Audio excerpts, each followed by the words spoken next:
Alright.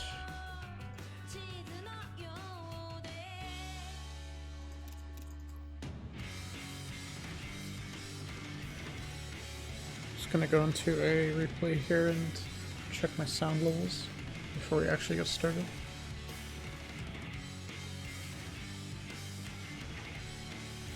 I feel like I should turn this down a bit.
Why is my game capture not working?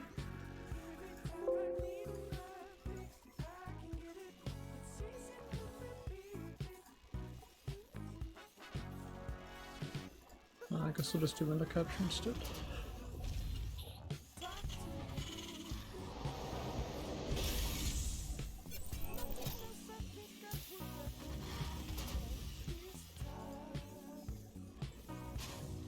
Oops.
Alright, that's weird.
Okay.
Okay.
Oh boy, here we go again.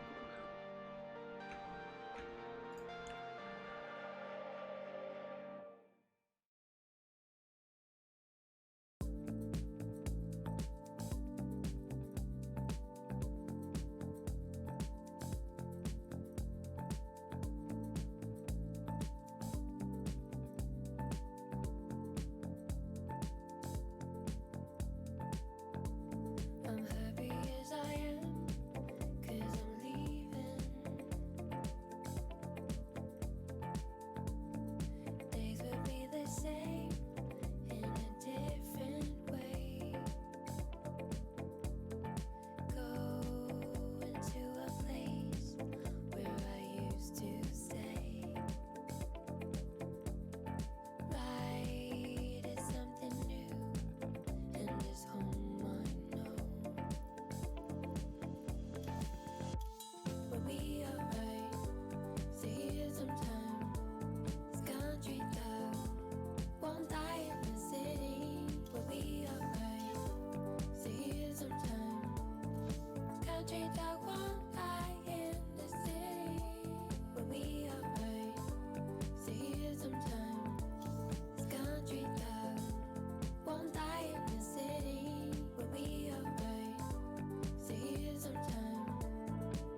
country that won't lie in the city.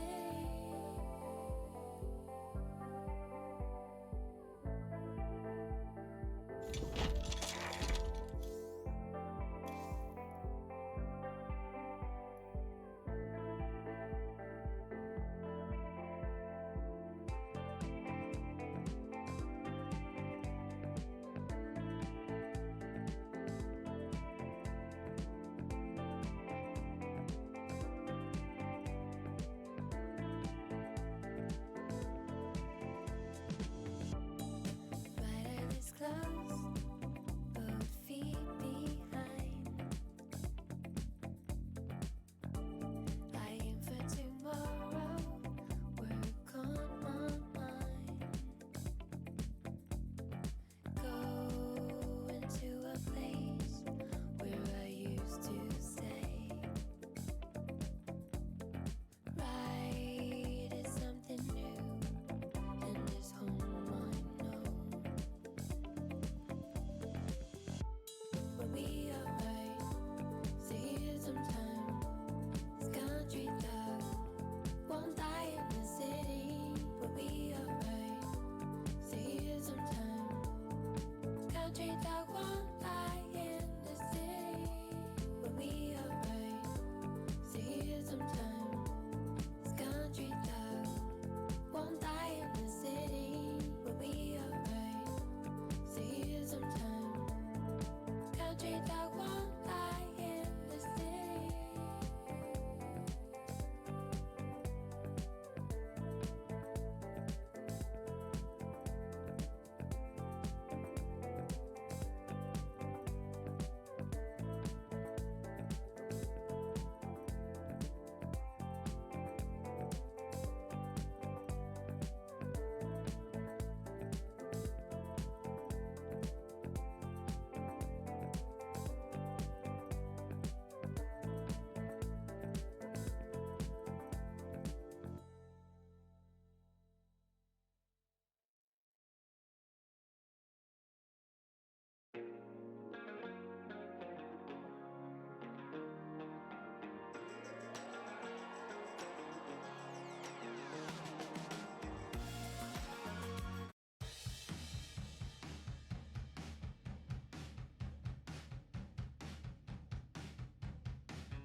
like in the movies. It starts to rain and we're the broken beauties. Blindfolded minds collide and we fall. When the curtain drops, our touch is just a touch. Not like in the So hello everyone, we're just getting set up here for first match. We're going to be getting into Psy versus Future as our first game. Oops.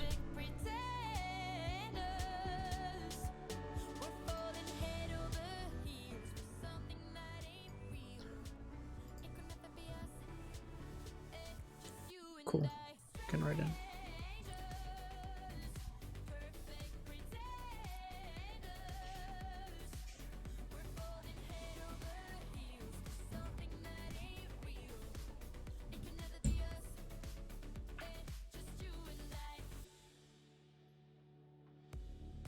Memories and photos, too easy to rewrite. Left us lonely shadows, holding each other tight, and we fall. When the curtain drops, our touches.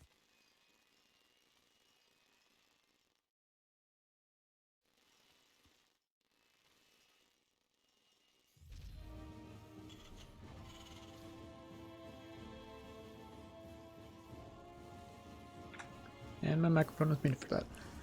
It's just the introductions, that's what these are for.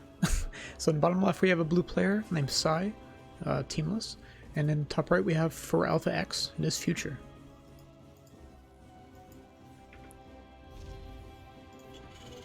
Going for a pretty early 2 racks here. And so this is going to be a very all-in version of this. As we see, he's cut SCVs for this entirely.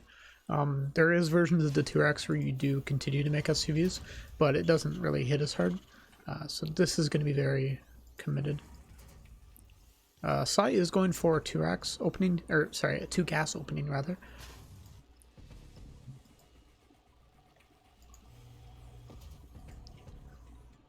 And he is going to SCV scout as well, so that can be good for him if he gets across the map. This will hit very early though, so basically by the time his SCV gets there, like it's already going to be a bit too late to really react to this. We'll let him at least know that it's multiple proxy tracks, especially if he sees that SCV is heading home.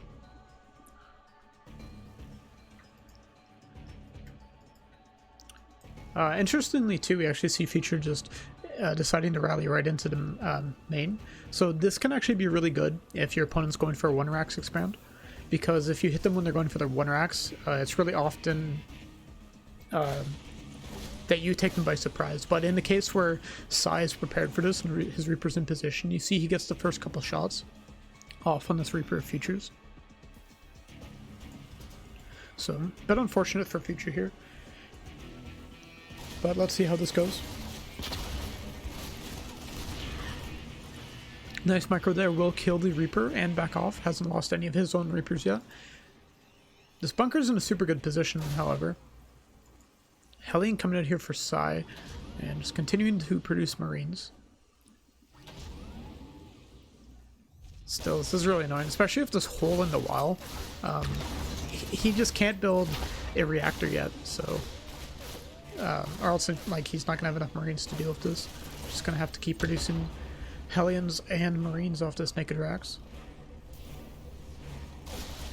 I don't have a Patreon, or the Patreon link added as a command, unfortunately. I should have done that.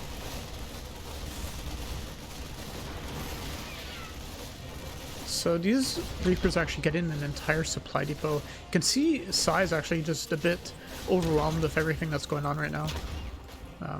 SCV is kind of idling here for a bit. The game's still somewhat even. Psy is super heavily supply blocked though, so that's going to be an issue. We do see more depots coming up behind us. No starport on the way either for him, or oh, actually, I'm entirely mistaken. Starport across the map, proxied, which is a pretty good move, especially if your opponent is going for, you know, a proxy play. The barracks will go down, and that will force Future to kind of back off here. He's not going to be able to really poke up the ramp anymore unless he wants to lose some of these Reapers. And I don't believe Future really seen enough of the main to know whether or not the starport is proxied or not. And Sai actually getting a bit aggressive here, moving down the ramp with these Hellions, loses one and gets the other one really damaged. I don't really know why he's fighting for this low ground. He doesn't have a CC to put down there yet. Another Reaper does go down. Let's see what we have back at the main here. Is the Cyclone ready to deal with this? Looks like Sai is just going to wait a bit. Throw this cloak.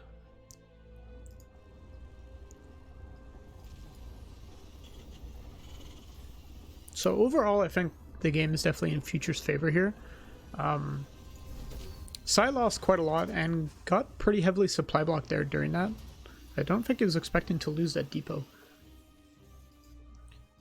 But Banshees can be a game changer in this matchup, especially if Future's not in position, which he's actually not in position at the moment. He will have a Raven in just a second here, and that will be able to deal with this Banshee. Only 3 kills. Bit unfortunate there. I think Sai was definitely hoping to get a lot more with that. 3 kills, I think, at this point in the game is still pretty decent. And he's going to use this Banshee to just clear up these Reapers.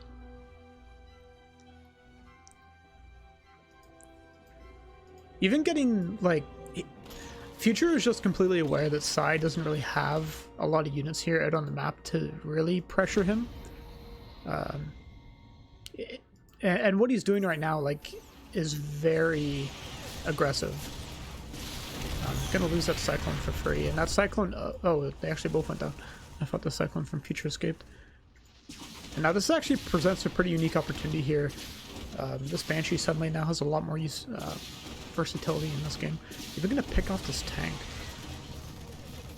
Is going to put down an auto turret to try to deal with that. Okay. These types of plays are so ballsy that Sai is doing. Yeah.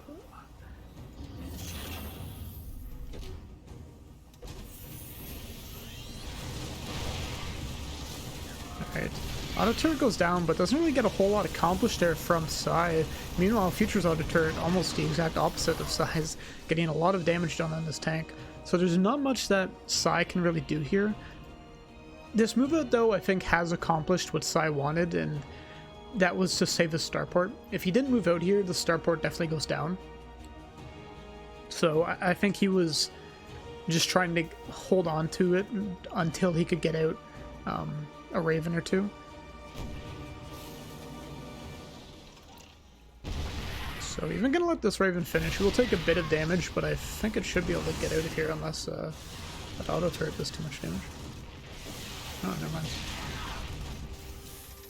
That auto turret did a lot more damage than I thought. So now the starport's going to go down. Both players in a reasonably similar situation. Sai is down a significant amount of SCVs, however. And we see Future's tech path here is it kind of represents the difference in economy here from both players, as we see Sai not having any reactors on these racks just yet. Interestingly, both players opting to go for the racks before their eBays. And this is going to be a pretty solid push here from Future. He's got a lot more error power than his opponent. We only have 1 Raven here, and I don't even know if we have a starport. Oh, we do.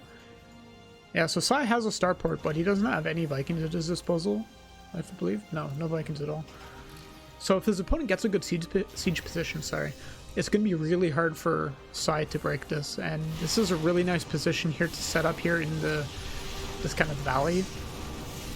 We'll lose one of the Ravens, but I think overall that's a good trade here for Sai. And Future's just really able to continue to maneuver around here, and this is going to be really annoying. Sai doesn't have any ability to contest this air control, and his opponent even... Oh, misclicked out from Future, almost killed his own tank. Does kill his own tank.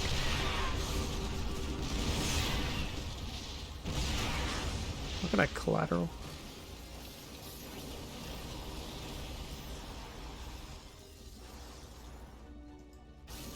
Sai is in a bit of a tricky position here. We can definitely understand Sai's decision here to go into Medivacs. If you're behind in the air battle, sometimes you can't even play it. Like, because obviously when you have 2 less Vikings than your opponent, you just lose. Like, you don't ever micro out of that, right? Like, but this is going to be really hard, especially since Future opted to go into Liberators pretty early. These Liberators are going to get a lot done. And it's going to force Sai off this base entirely. We do see Sai trying to go for a counterattack, which I think is a pretty good call. However, like, it's just not going to work out this time, it looks like. Even this base is going to get picked away at here by these Vikings. This is just a super bad position to be in if you're Sai. I think the 2 racks got just a bit too much damage done. And the that proxy starport just not being able to do enough. But this is actually a really sick move here from Sai. He's able to kill off a lot of these tanks and not really losing that much of his army for that. Does lose quite a lot of his SCVs, however. The issue, however, behind this is that Future's economy has just been so good that his reinforcements are more than Sai's army, even if it's losing much in that fight there. So he's going to be able to reestablish his 3rd base, but that was a heavy cost to pay for taking that back. Now Future's just going to stim up the ramp here. Not a whole lot to contest this, and I think this should be game 1 going to Future pretty shortly here. There we go. Future taking a pretty easy game 1. Wasn't really expecting the game to go that quickly, but yeah. In TVT, those early game advantages can really side with one player very quickly, and you've seen that with how Sai was just able to, or sorry, Future was just able to supply block Sai, and he didn't really kill that many SCVs, but just the fact that he supply blocked him for so long just really destroyed all the momentum in that game for Sai, and he just wasn't able to catch up.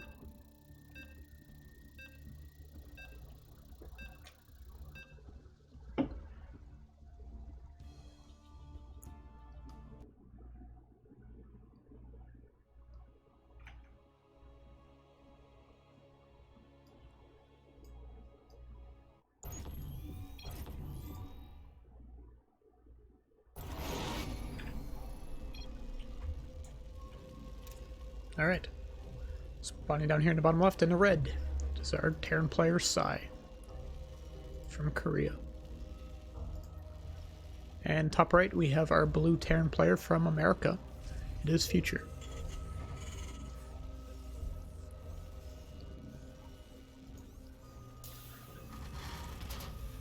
I'm always really excited to cast Sai's games.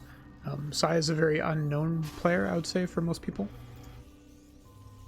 He's just some random Korean guy that he plays in a lot of small online cups, and he has very good performances, and he looks really sick in a lot of games, but just not really able to take series easily versus a lot of the other players. We see him versus players like Future and Cham and Starkiller quite a lot, and he normally plays a pretty solid game, but versus those types of players, he can't really take it out handedly just yet. I know there's a lot of people speculating about who Sai was. A lot of people were thinking that it was someone like just back from the military in Korea that was playing under like a different ID. Like, I remember some people were like, "Oh, it's Beyond," which I thought was honestly quite stupid. There's no way Beyond would like not be playing at an insane level if he was playing in random tournaments. So Sai is very good, but he's just not like, you know, top tier Korean player good. I think he's someone that is really interesting to look out for in the future. But as for this game, we do have Future going for a Rax Fast Expand here. And he's going to be proxying something over here, probably a Starport. Or maybe just keeping that there for later. Meanwhile, Psy, on the other hand, going for a much safer build with the 2 gases. I think when you're going for builds like this, the 2 gas build, I think plays into a lot of like Raven tank pushes very well, just because it lets you safely get up those units. Your factory's out for, you know, much earlier. You have more time to spend building units. But I think if you're going to be playing into a later game, that the economic advantage that you get from going for a 1 Rax Expand is just so much better in this matchup.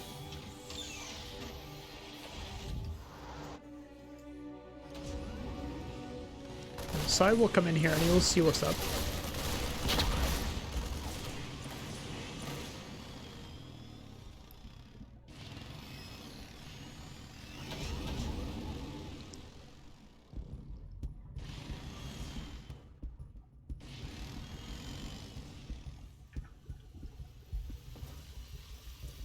So this is never a good feeling when you're the Terran player in this type of situation. Like when you're in Psy's spot, it's just kind of like you can't get much done with your own Reapers. You just kind of have to sit back and hang out.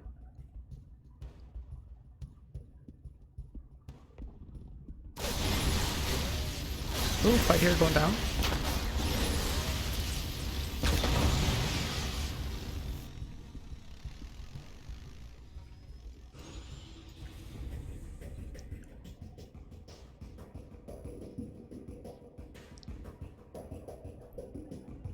Now, Psy did this in the last game, and I didn't really want to, like, talk too badly about it, but Psy does a lot of these weird push-outs where he'll just kind of take, like, a random amount of units, it feels, and just try to get something done on the map. And holy crap, these 2 Hellions have actually been killer over here. 6 SCVs for 2 Hellions is so good. But meanwhile, this drop going on in the main base of Future here, I'm not quite sure how this is going to turn out. Cyclone's not really the unit that you want to be dropping. And that medevac losing a lot of health. So he will be able to get this out of here.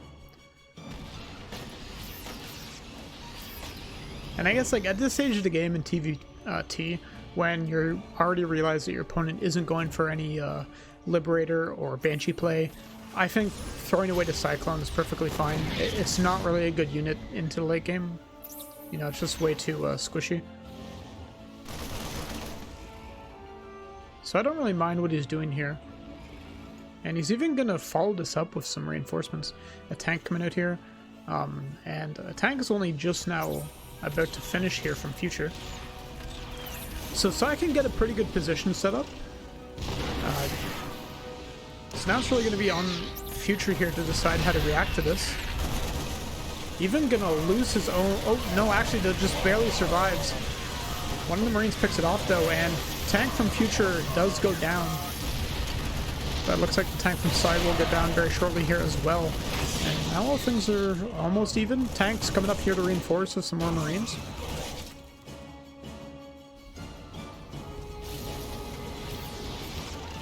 And this is a very precarious position being held by Psy. Another tank on the way. Eats a tank shot on the way down the ramp, but will get repaired.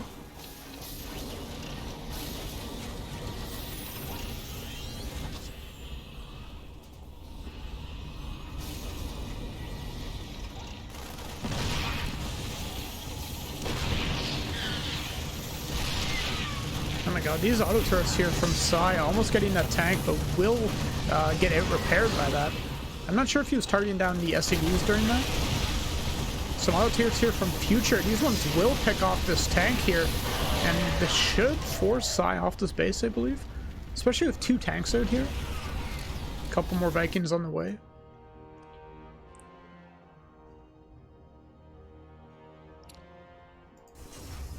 third base is finished here for Sai.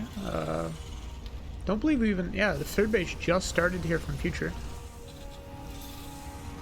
It's interesting to see here that Future has opted to get 5 racks before his third base. That's not something you normally see off of a 1 racks expand, I feel. Normally, I think in TVT, when you see people play like a 1 racks expand, you tend to go into 3CC off of a 1-1-1.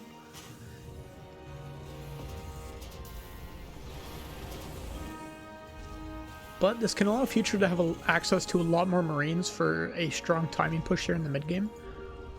Especially if Future wants to get into some drop play here, I think this can be very good.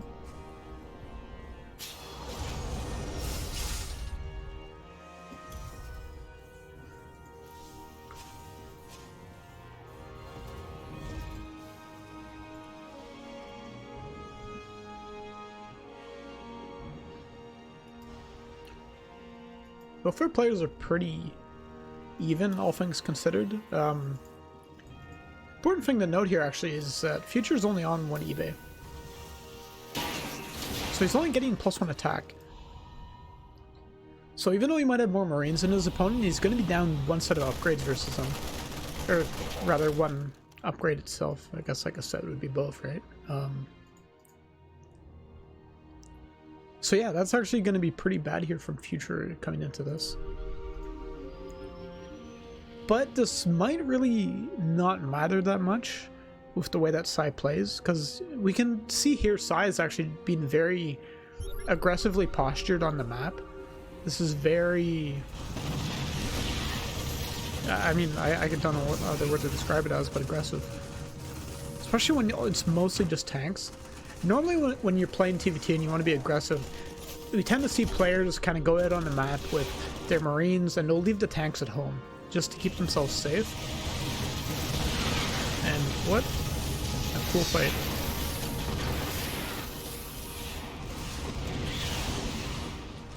Overall, this I think is a pretty big blunder here from Future.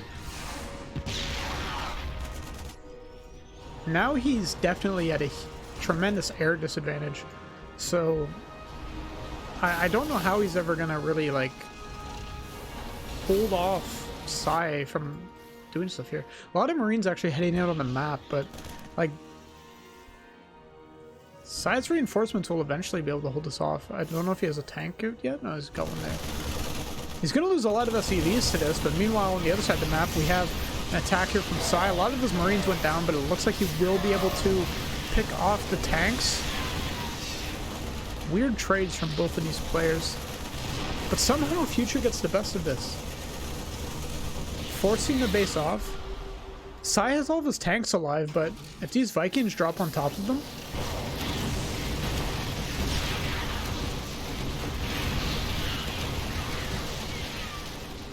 And this is what I mean here, where like... I feel like there was a lot of things going into this later game. Of course, Sai is unaware that his opponent's down 1 upgrade versus him. He hasn't even started his +2 yet. So, like, if he was to click on his opponent's units right now and see, oh, he only has +1, you would realize that, okay, like, my main goal now is just to stay alive. You know, I don't need to be aggressive. But Sai is just one of these players that I think he gets very uncomfortable when he is not in a leading position as far as, like, you know, being aggressive. Liberator coming up here. And we even see Future, his combat shields were very far behind as well. Starting +2 attack now, but he does not have +1 armor on the way, whereas +2 attack and armor are on the way for Sai. And Liberator actually being very key.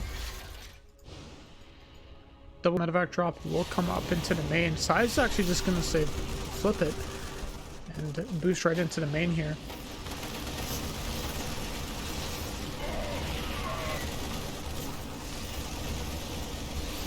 Units do rally up into the main from Future, and they should be able to hold this off. They do get both the Vikings. So at least one of these drops gets out. And that Liberator actually is still alive somehow.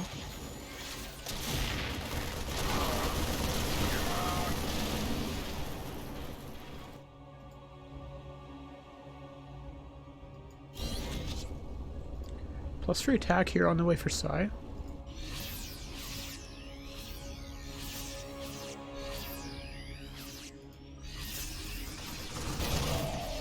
They both have fairly similarly sized armies, but I feel like Future's actually going to attack into a pretty big upgrade disadvantage here of 2-2 on size Marines. I mean, I think Future's going to have to get a very lucky fight. He needs to take a fight versus Sai, where Sai eats a lot of tank shots from Future's tanks. Which, with the way Sai plays, I think is entirely possible. This is not a good fight here if you're Future.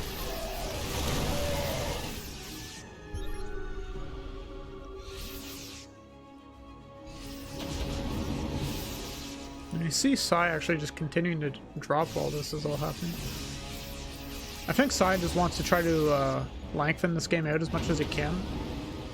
Future is cognizant of this though, leaving Simunus behind. And Sai actually is going to jump right in. Only one of the tanks sieged up. One of them will go down, and a huge concave of Marines here is going to be able to take out most of Future's Marines, but overall that's still an okay trade for Future. He does lose a lot of tanks though, which is a big deal. And Future kind of playing very aggressively from this. I don't know where Sai's Marines are.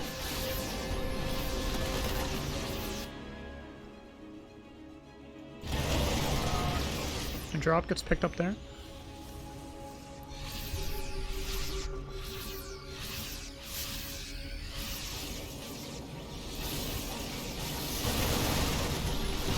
Alright, big siege up here. A lot of these Marines are gonna just eat a lot of tank shots there. I felt very abrupt, I didn't know what to say.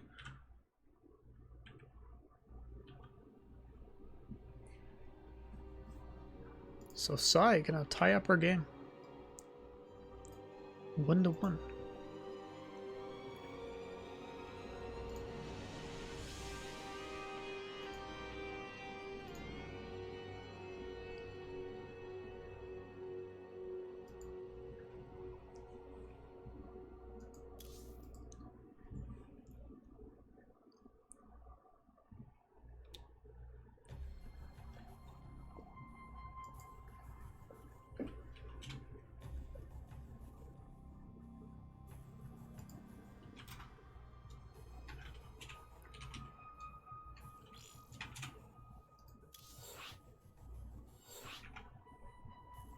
Oh, rip.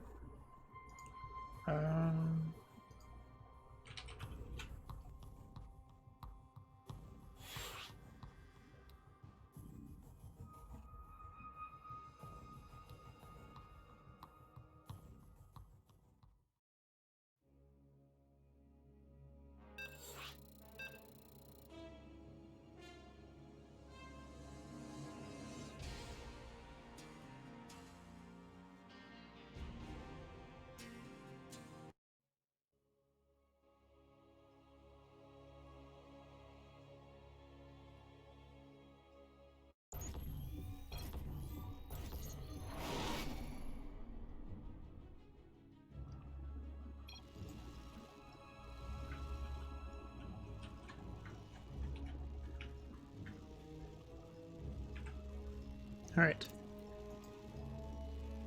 Down the bottom right, we have in the red, tying up our series, the Terran player Sai. And in the top left, we have in the blue, from Alpha X, it is Future.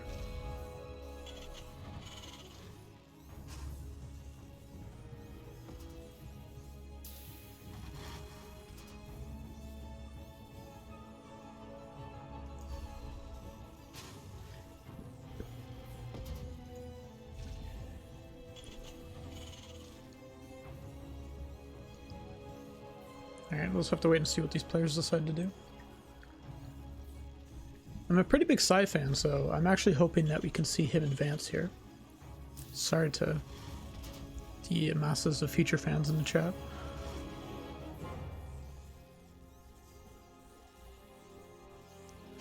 Looks like they're both opening with the double gas build here.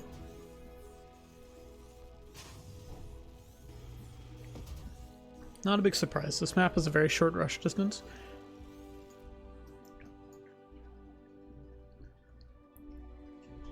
So it's just one of those situations where if you're going for a Rax Fast Expand and your opponent goes for Double Gas, and they come across the map and get, you know, a good trade versus your Reaper, you're in a lot of trouble, and their reinforcements are going to be there very shortly. On another map, you might have time to wait until your, you know, Hellion or, you know, your next Marine pops out or something, but not on this map. Gotta play it safe.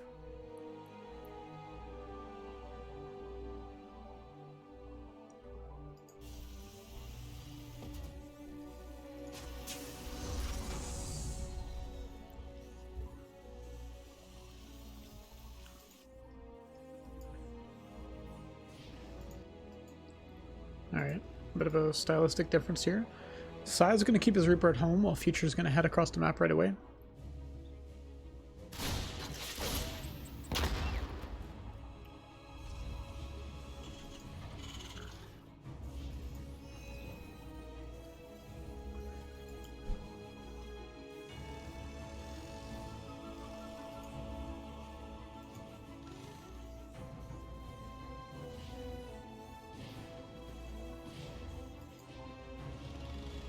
Future bringing in SCV here with these Reapers and Hellion.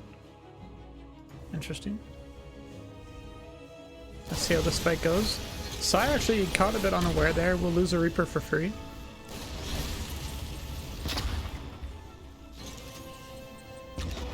Let's see if Sai can get some revenge. We'll pick off one of the Reapers and gets second one here maybe? Yep. Overall though, not a great trade for him.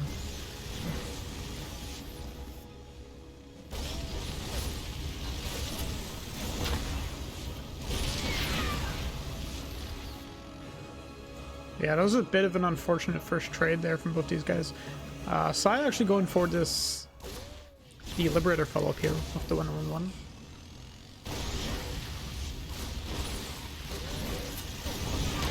Go. A lot of macro from both these guys. These Hellions are so low.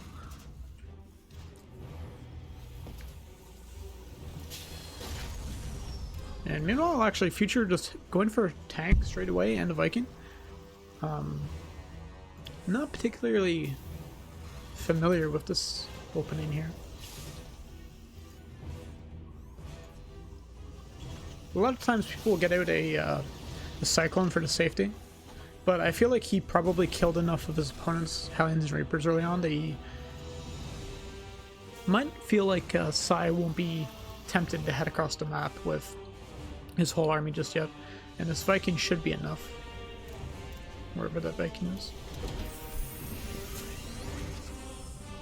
It's in the perfect position to intercept this Liberator. Just barely gonna miss it, however.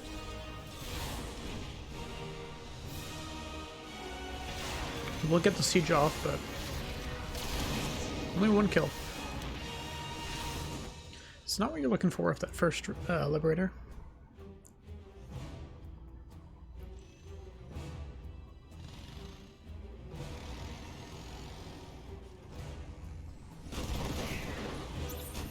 And you can see here, just opening with these tanks makes Future so much safer to any aggression on the ground. And it also lets him counterattack, like we're seeing right now. Cyclones really are just not a good unit to have when you want to push, but of course tanks, very good for that. And since Sai went for a Cyclone of his own, this means that his defense versus his push is going to be a bit weaker. So he's going to be down a tank here. Third tank on the way here, heading across the map. If Future gets a good siege position, that could just be the game.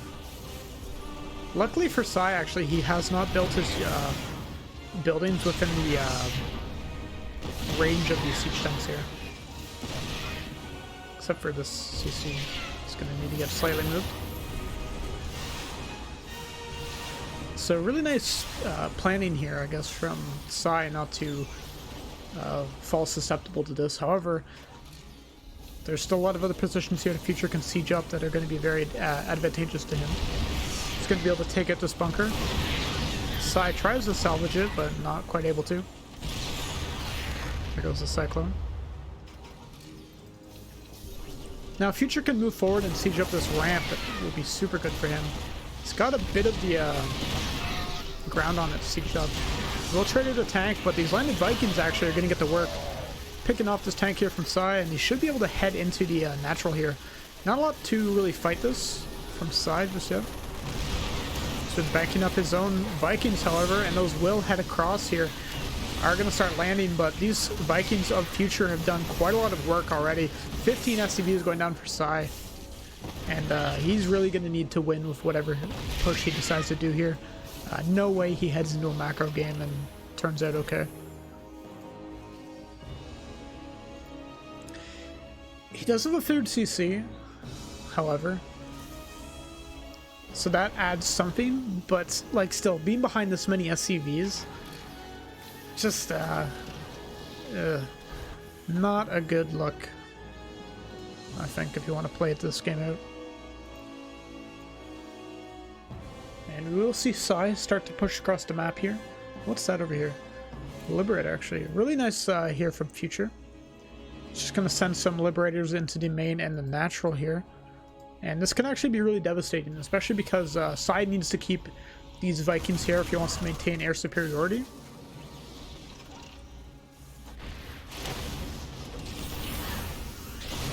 And he's even brought his own Liberators. Liberators fighting Liberators is unfortunate to see.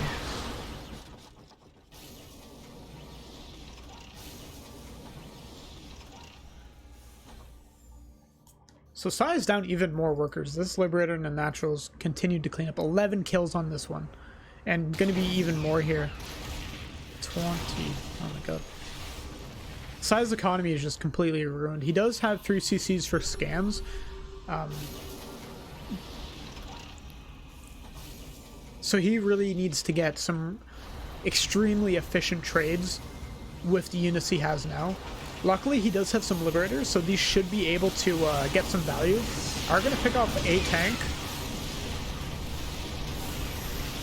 But now Sai loses the air war here, as superior Viking count here from Future.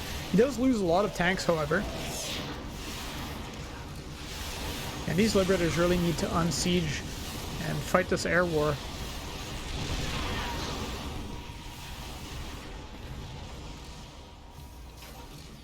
What is Sai gonna do here? He has stim for 2 Marines. That's an unfortunate look.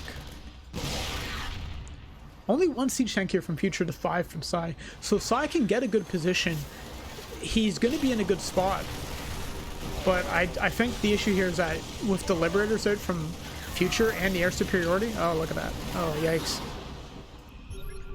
Yeah, there's just no way that Sai can ever really get a foothold. Really nice play from Future this game. Oh, and these tanks are going to get caught out.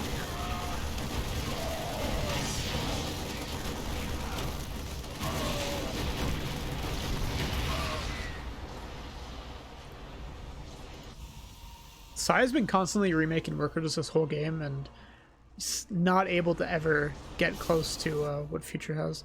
Liberator here in the natural actually getting a couple kills. Vikings will land.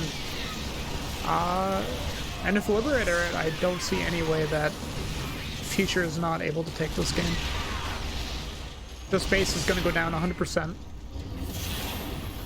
The Viking's going to pick it off in the air.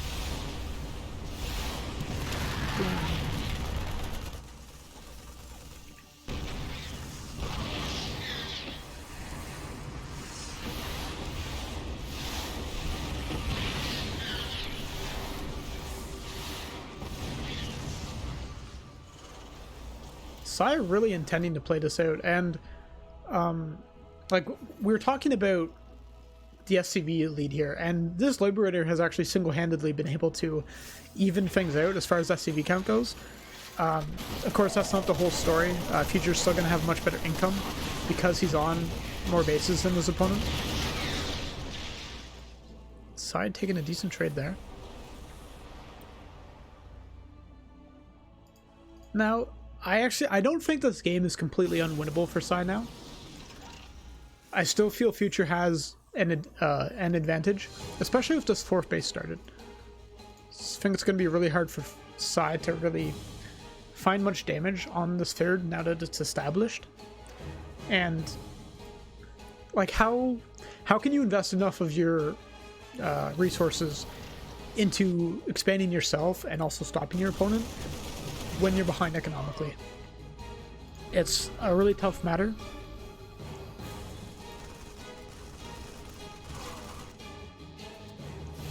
Things are pretty even for both of them as far as like the important units go. Like they both have even tanks.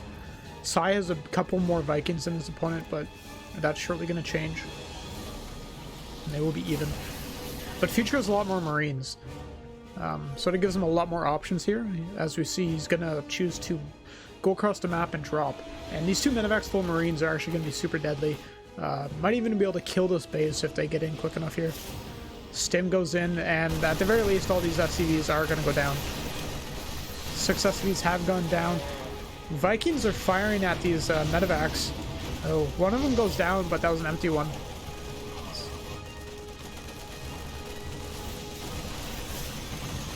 Psy just trying to play this game out the best he can. But 20 SCVs have gone down from this, and his economy was not in great shape before. How can he come back?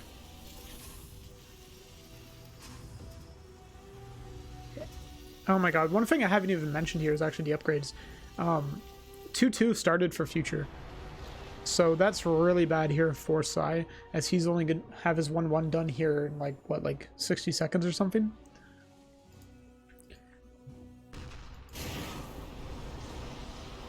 Is he just going to go for a counterattack? He has a lot of tanks set up here. They're in an okay position, but not in the position to really stop this base from being dislodged. Now maybe Psy can go and take the other third base location.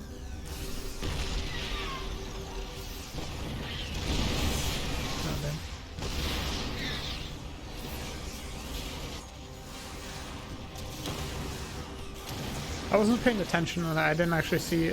I'm not sure if these Marines are the ones that were sent out on the map. Okay. Future taking a 2-1 victory over Psy in a pretty close series.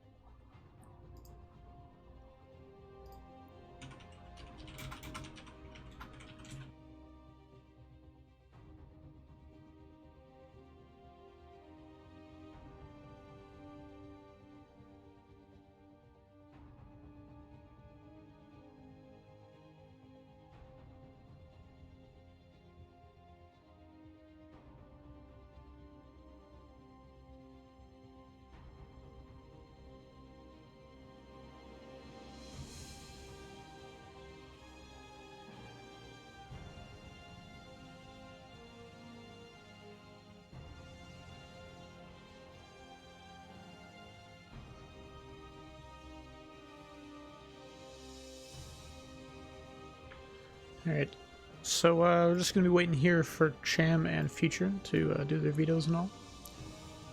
But let's see.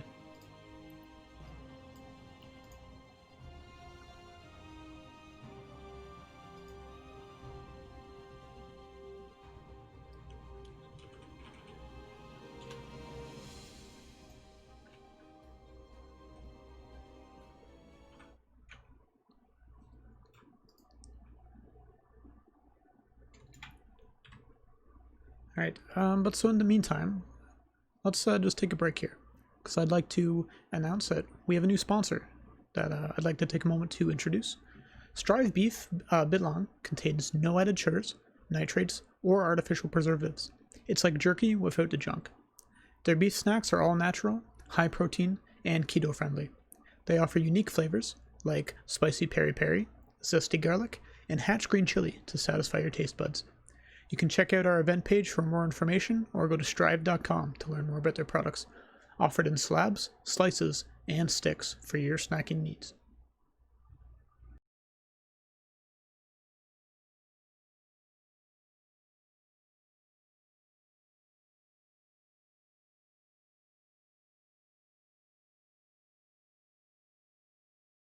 Oops.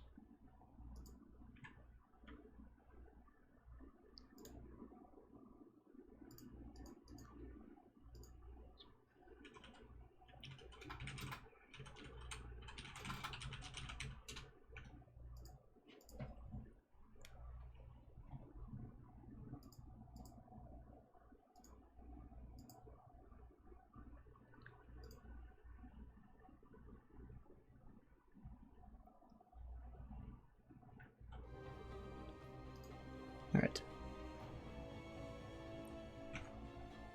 So thanks to Strive, we'll now be able to get into our next match.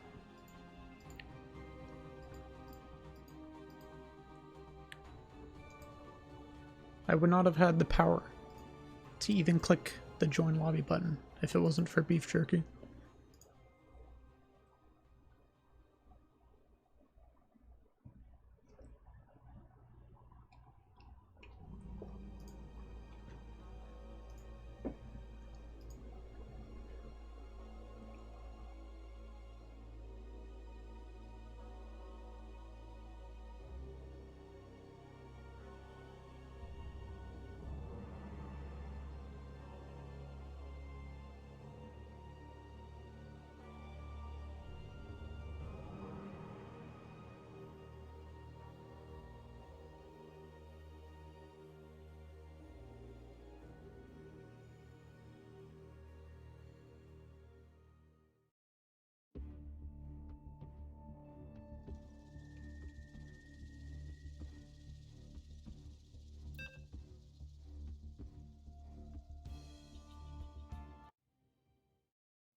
Oops. Alright, so starting us off in our next best of 3.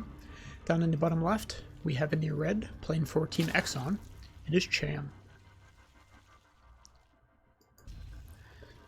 In the top right, we have the winner of our last series. In the blue, playing for Alpha X. It is Future.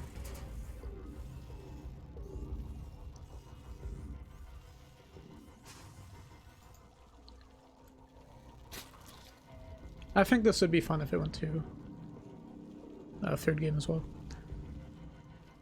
I think these guys are fairly evenly matched. Like, I think these guys are kind of like the same caliber of player, both Cham and Future. Though, I would have to say that Cham has a much stronger reputation as an online cup player. Like, I feel like I have never cast an online cup without Cham in it, whereas I have cast online cups without Future. So he's been putting in the work, is what I mean to say.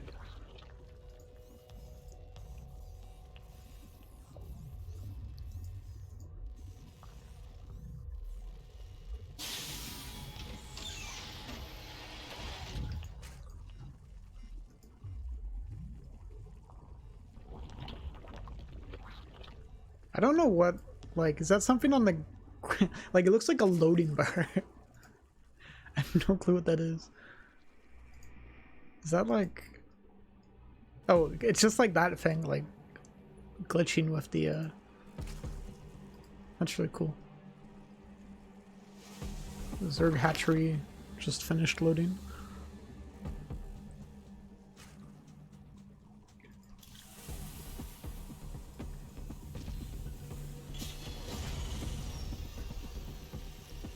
Alright, so Future going for a pretty standard TBC here so far. Second gas on the way. Reactor has started. The Reaper just over here doing his thing. Just vibing. I'm trying to click on the Reaper so I can follow it. Future moving too quickly for my boomer ass hands.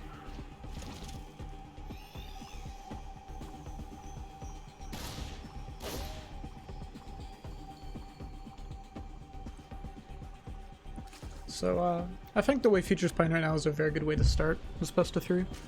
As Cham is a pretty versatile player. He has you know, I wouldn't say a huge a variety of builds that he can employ, but he does know how to mix in a couple good cheeses here and there. So, you know, it can be very risky to play a very quick third CC opener versus him.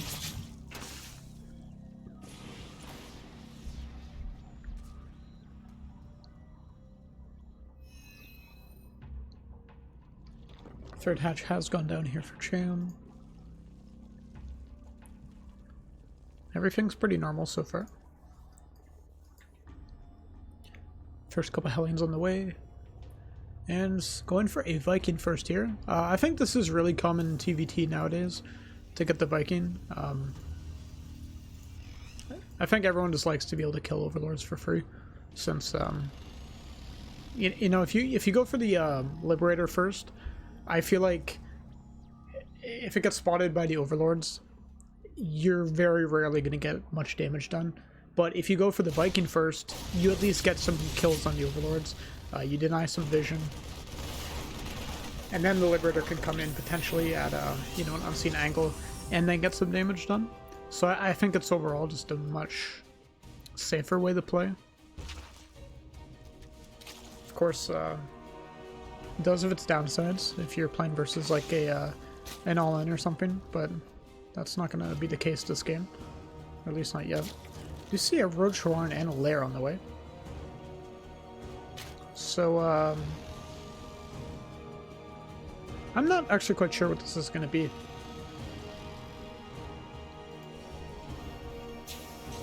Third CC on the way here for Future. And he's going for a reactor on the factory.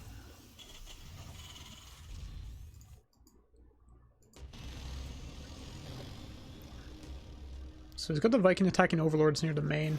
These Hellions are going to come in and transform into Hellbats here. Let's see how much damage these can get done. There's not really a whole lot of units out now. There's Roaches on the way. But they're going to be a bit late, and they're not really going to come out in huge numbers here. Like, there's only 4 total on the way right now. So these Hellbats can actually get a lot of damage done, not to mention this Liberator at the third base. These Hellbats roasting a lot of drones. 9 gone down so far. Now it looks like he's just going to trade them out versus the rest of these units. That Liberator's got 9 kills. This has been a very effective attack so far. And, oh my god. Get them out of here!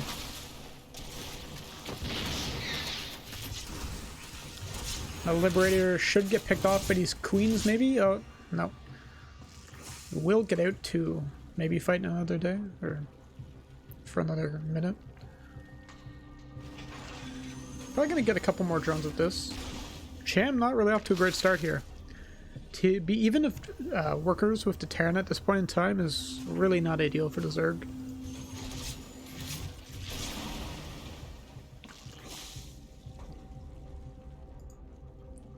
He's going for a Roach-based comp here, which is very weird to me.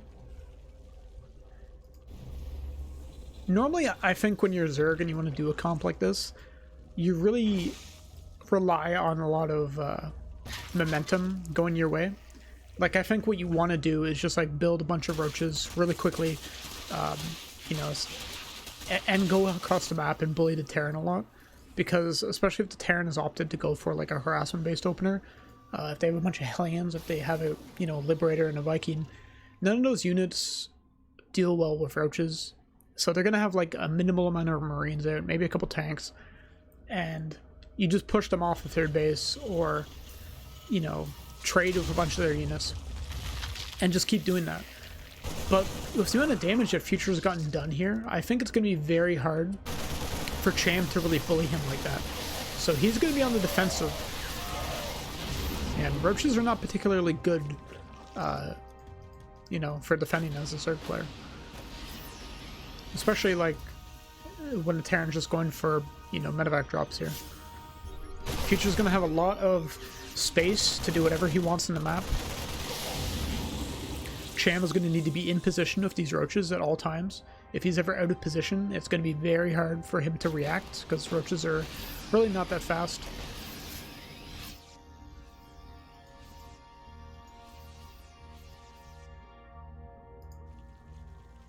He is getting this 4th base up, however. But Future has actually added in a lot of Marauders with this composition. So, it's got quite a lot of Marauders and 4 tanks here on the way. This is a really scary looking push. Not a lot of Roaches here.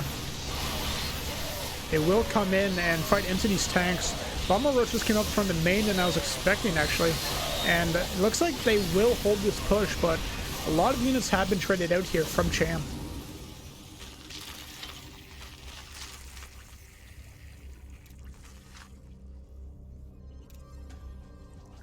I really wasn't... I didn't notice those Roaches coming down from the main until they attacked right on top of that army. So now I think Cham's in a pretty good looking spot. I mean, Future still has a lot of Roaches here, but... Or sorry, Future still has a lot of Marauders, rather, I meant to say. Which are, of course, pretty good versus Roaches, but there's a lot of Ravagers in this army, and Marauders really not that great versus the amount of Ravagers that Cham has. And Cham actually just gonna steamroll Future here.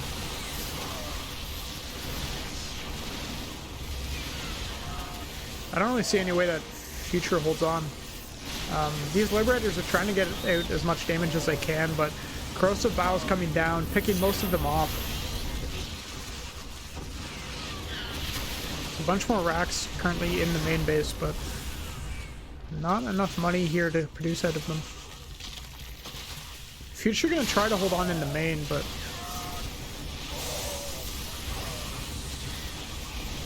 what a surprising turnaround here from Cham. I do not have words.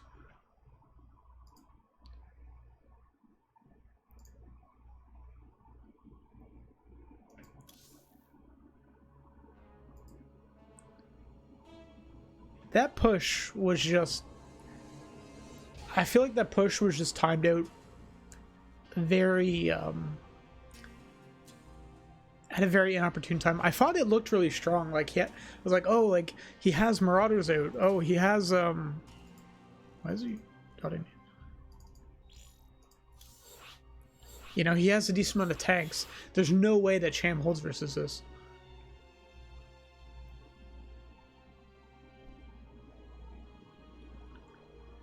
But then, like, Cham just came in with an overwhelming amount of Roaches and completely destroyed Future's army. I think that might be a case where the Terran gets a lot of damage done in the early game, and they're kind of worried a bit about, you know, if I don't do anything on the map, what happens if the Zerg grows too much? But when your opponent is playing a style like Cham's, I sometimes feel like you just need to wait and get out more upgrades and more units. Because when Cham pushed out, or sorry, when Future pushed out into Cham, rather, I think it was like 140 supply for Cham, or for Future. Sorry, I keep mixing my players up here. So it was 140 supply for Future, and Cham was on like 190.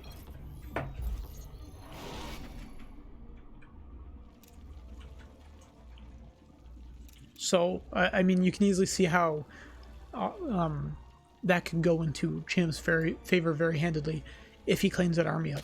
Because he cleans the army up and it doesn't matter how much he lost. He still has units left to go do stuff. But anyways, I guess starting us off, the winner of our last match, in the bottom right, in the red, playing for Team Exxon, it is Cham. And top left in the blue, our Terran player, it is Future from Alpha X.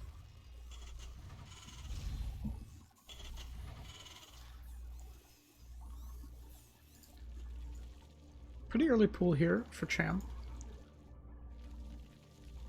I wonder if he's worried about a proxy racks here from Future.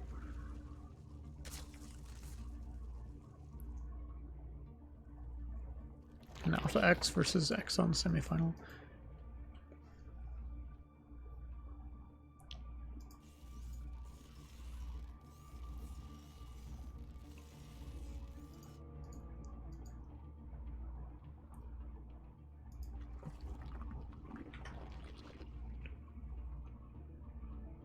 Oh, I was trying to think, like, who are the other... I knew Nina made it into the other semifinal. I was thinking, like, who's the other player that made it in? But, I mean, of course, it's Starkiller. Pretty early Roach Warren here. So, this looks to be... I don't know what to call this build. I just know that this build exists, where you build, you know, some Lings and some Roaches, and you attack.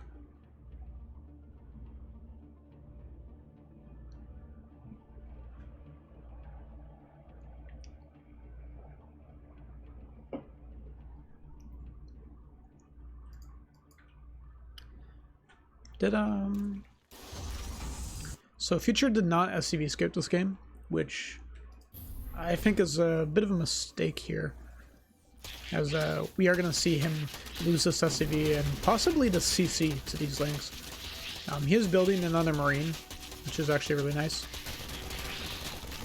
but they're going to have to pull the SCVs from the main to fight this. I'm not sure what Future was able to see. I think he was able to see those Roaches. That's probably what he took damage from. So you do see him trying to build a bunker here. These Marines actually getting surrounded by the Lings. He's microing them back. It's one Marine. Oh, just barely got saved there.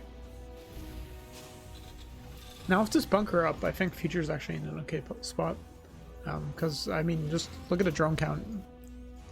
Cham really needs to get some damage done. But with a bunker out here, not a huge amount of damage he can really get done.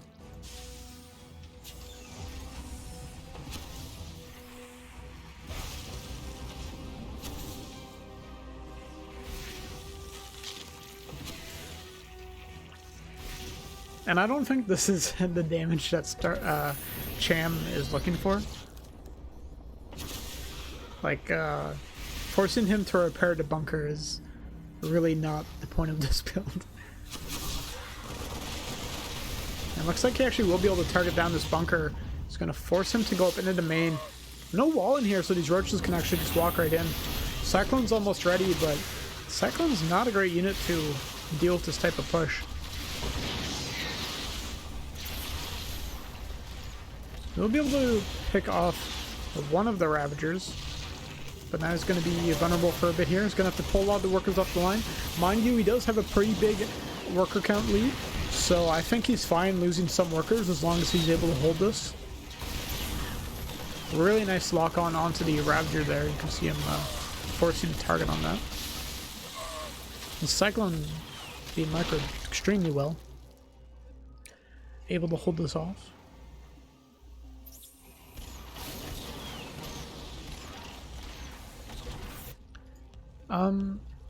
So, I mean, Cham did enough damage that this game's actually somewhat evened. You know, worker counts slightly in favor of the Zerg, but I'm not sure. Not great, I think, if you're in Cham's spot.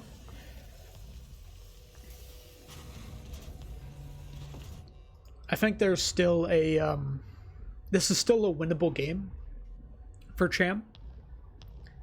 But I definitely feel that there's a slight edge for Future right now. I'm interested to see what Cham decides to follow this up with, what he goes for.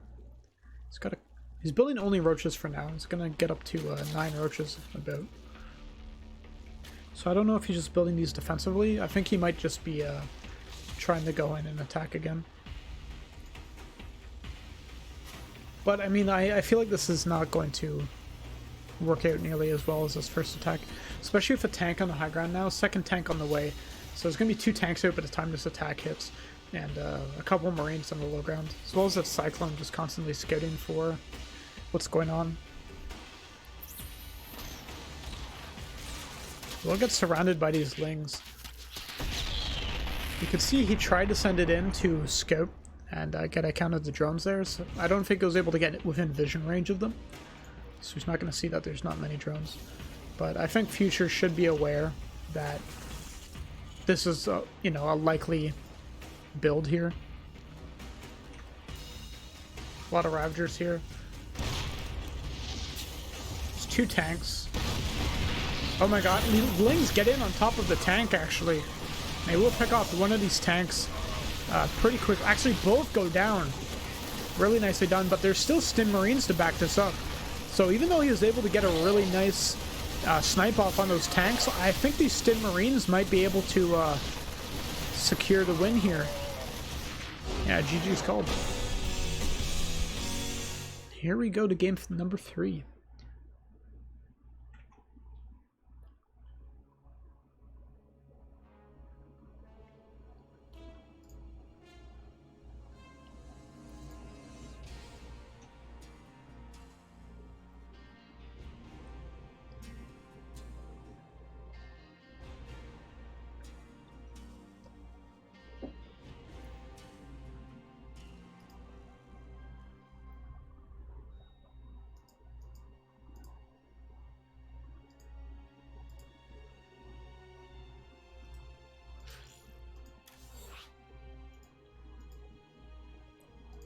I think I put in the wrong link for the match arena thing.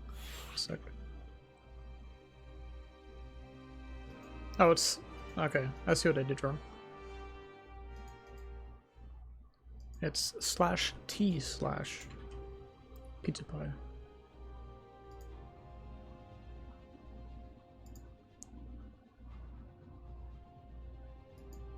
We're not off to a great start on these commands.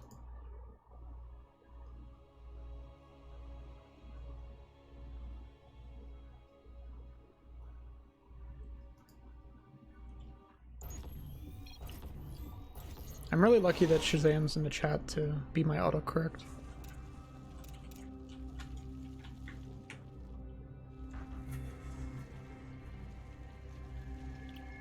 It's fine. I should have been aware. But anyways. Now on to our last game of this best of 3. In the bottom left, we have Cham. Top right, we have our blue Terran, Future.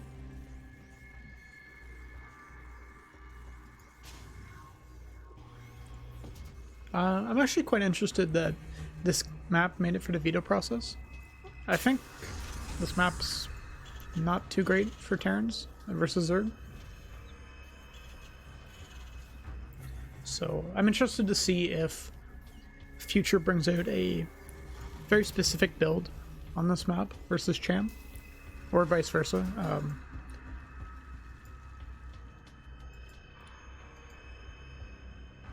It could also be that Future maybe doesn't really care about like this map that much. Because the big issue I think of this map that a lot of Terrans have is there's a lot of open spaces on the map. Like you can just look at like, you know, here, or like, you know, if you're moving up here, like there's just not a lot of chokes, not a lot of you know, enclosed terrain of any sort. So when you're pushing across the map, especially if you're playing with tanks or mines or anything like that, that you want to have like a setup for, it just becomes very hard to force the Zerg to fight you without them being able to surround. Because there's just a lot of locations that the Zerg can attack you from. It's like if I'm pushing the Zerg at their third base here, let's say, like, and my army's set up like here, like this would be a good spot to attack through, right? There's still a lot of locations that the Zerg can come around, like they can send Ling flood up, or Ling flank up here, they can send some Lings around here. There's just a lot that the Zerg can do, especially if you're just a Terran player who likes to do these like parade pushes.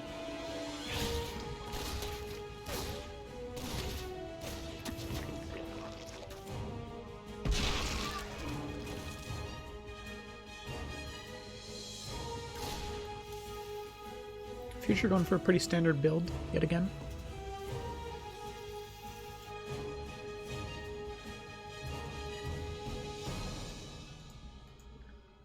Third hatch goes down from Cham.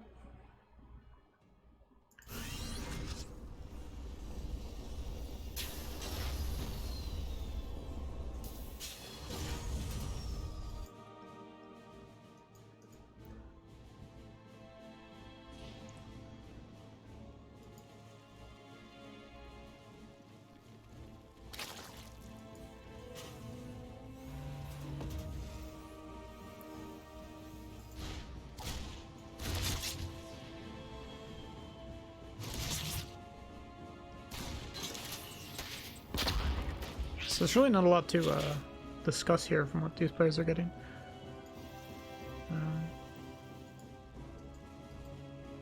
Pretty early stim from Future.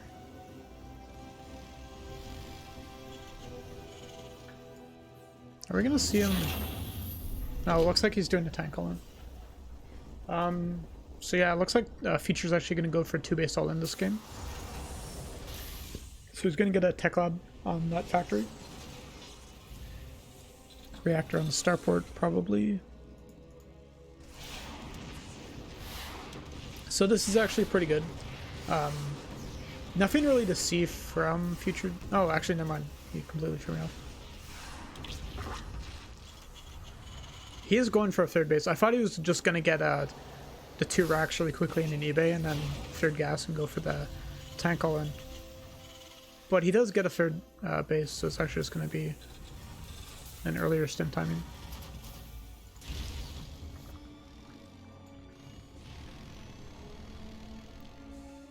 Only going up to 4 Hellions, which I don't really blame him. You know, your harassment options are really not that... like, if you're going to be playing Hellions, I don't think it's a great idea to invest in a lot of them on this map.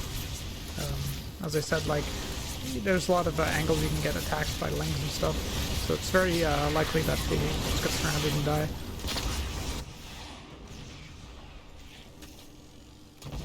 Most of the Hellions die in there for not a whole lot.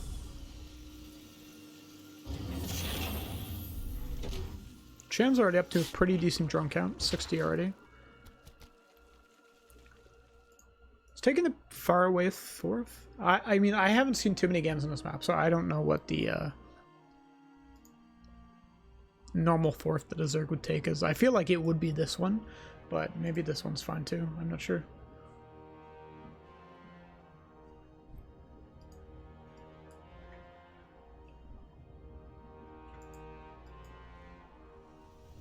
And this game looks like it's just going to be a pretty standard Lingbane meta. Or, I mean, we have Lingbane so far. I'm just assuming we'll see metas later. But at the very least, we got Lings and Banes out. Good speed halfway done.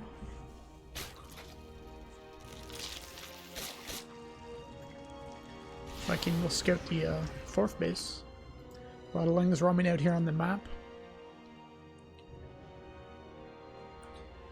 Got Future establishing his 3rd base. Needs to kill that Zergling.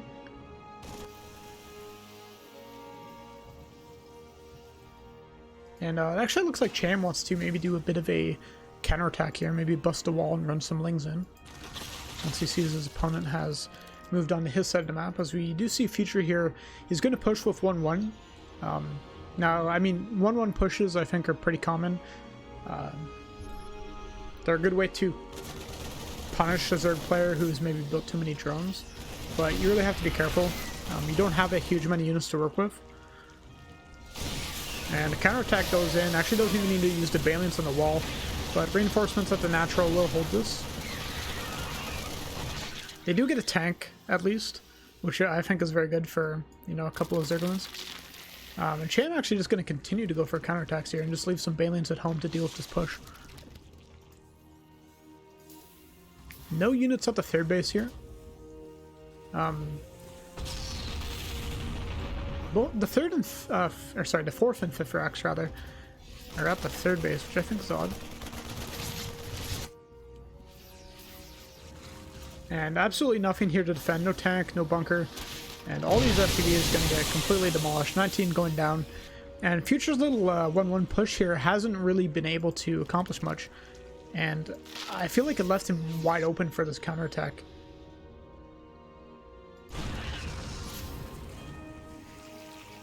I think he's just really trying to bait for a fight here, but Cham not going to be taking it just yet.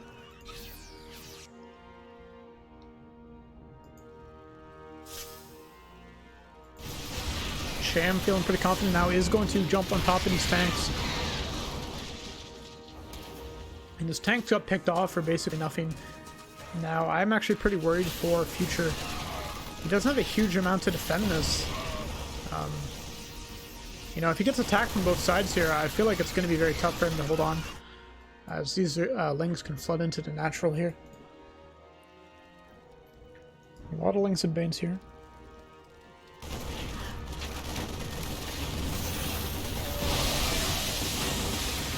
This Baneling just flooding in, gonna destroy all the SCVs.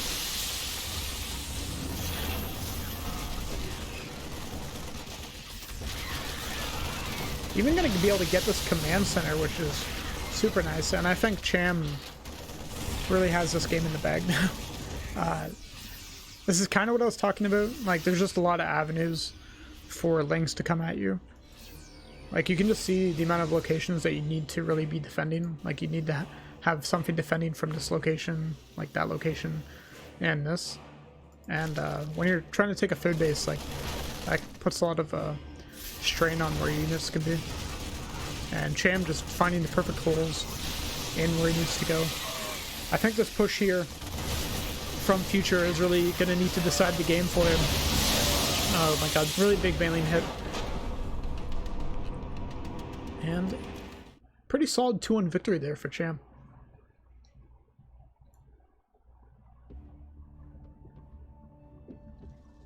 It's really good awareness. He just knew when the perfect time to send in those Baneling run-bys was.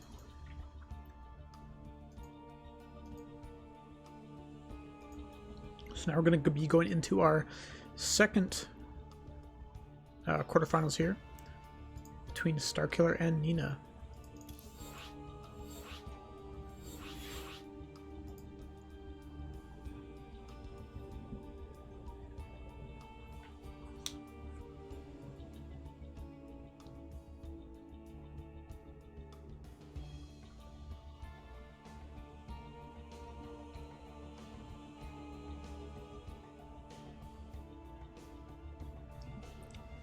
Can Starkiller avenge his fallen Alpha X comrade?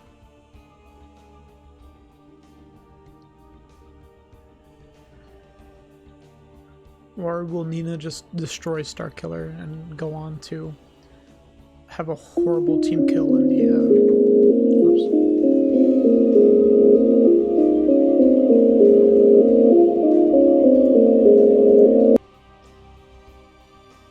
Sorry, that was very loud. I thought I turned my alerts off. My bad.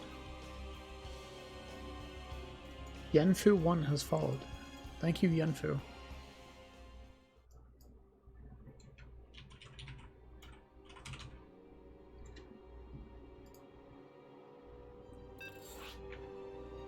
Alright, our game's loading up here. Let's see if I can quickly turn the volume down on that.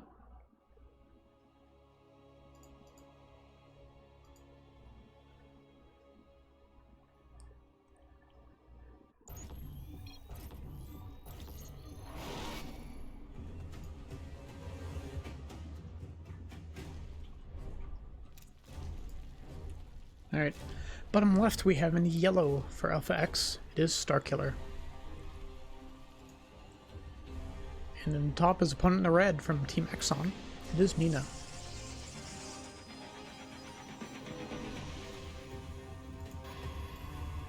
Very early pull here from Starkiller. Not a surprise.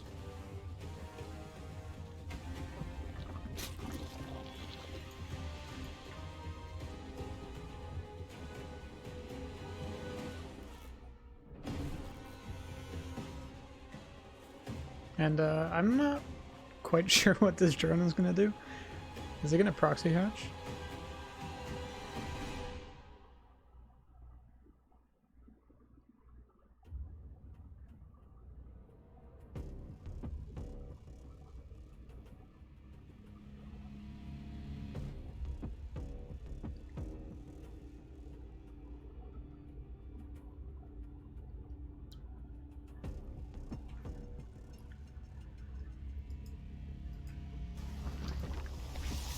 So I guess he's just gonna like use this to hold the wall open. Okay. Interesting. Now we see from Nina, her response in reaction to this is actually to go for a forge. So she's just gonna like wall herself in with cannons. This is the most scuffed wall I think I've seen. I'm not sure, is there any holes here? I think this is tight, like, from these 5 buildings. Puts one cannon down. But this gateway is definitely going to go down. I'm not sure if that Zealot's going to get out in time.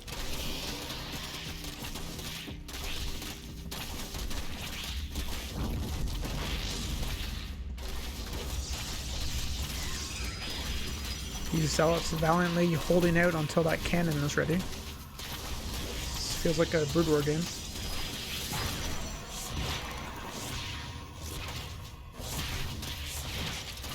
I mean, without the proxy hatchery, I should say. Okay, so we're gonna have spines being built here from Starkiller. Very unique rush. I can't say I've ever seen this before. One of the spines gets cancelled and remade at another location. I'm not quite sure if this queen is going to get out in time. I think he really actually needs that to spread some creep.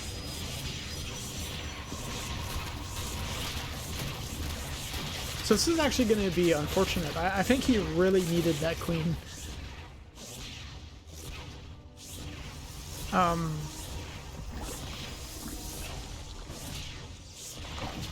Yeah, like these are just going to start dying now.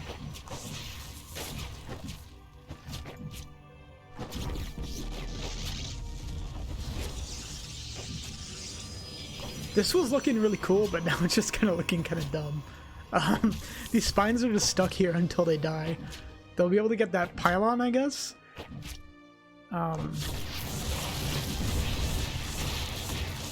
Wait, can you rebro these off creep? Or like, what's the game plan here?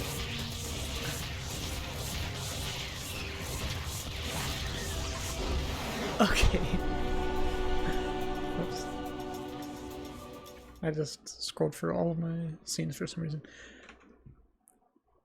So that was definitely a pretty silly looking game, but I think sometimes you gotta throw silly builds in there. I don't blame Starkiller for doing that. Cause I think like if that queen finishes and he gets some creep off, like that looks like a really nice game.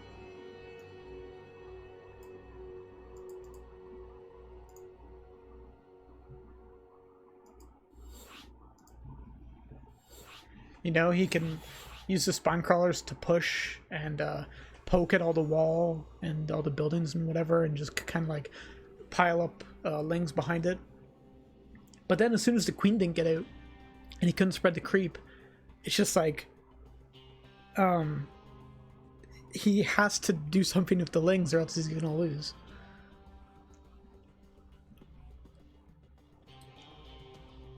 Alright. We'll be getting into our second game shortly here. Starkiller's just taking a small break.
Alright, so starting us off on our second match, in the left side of the map, we have in yellow, it is Starkiller. And on the right in the red, we have Nina.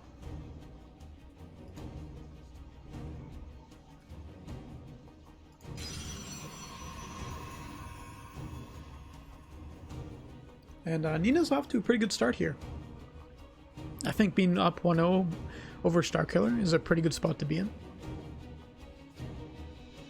Especially, I think I would consider Nina beating Starkiller a bit of an upset. I don't necessarily think that Starkiller is a better player than Nina, but I think that Starkiller has historically done much better in tournaments than Nina has, at least in recent times.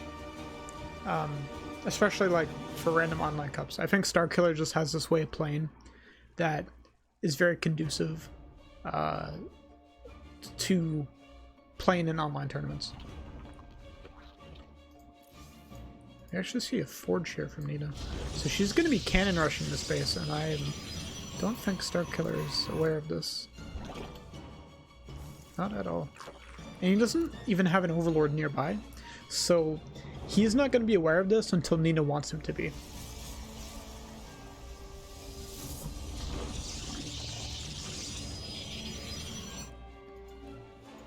And behind this, Nina is going to be expanding herself. So this is definitely going to put a hamper on whatever plan Starkiller has in mind here. And I think this is a really sick strategy to go for on this map. Of course, if you're a Protoss player, you've probably dealt with these types of strategies from Zerg players 100 times, where they go for the gold and they do some sort of like, you know, Roachling flood, and it's really hard to deal with. So she's just going to go for a build that straight up counters what Starkiller wants to go for. And behind this, she's going to expand herself, get her gateways up, and this cannon rush is really not that committed. She has a couple more cannons being built here. I think she just wants to guarantee a kill on this base and make sure that he can't easily retake it.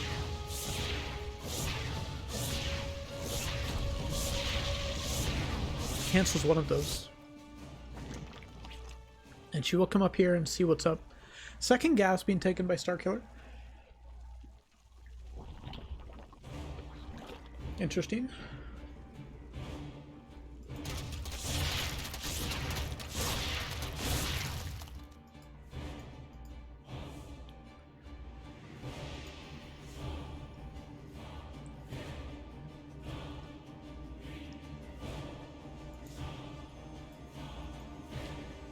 And this probe, even still hanging out around here, is going to be really nice.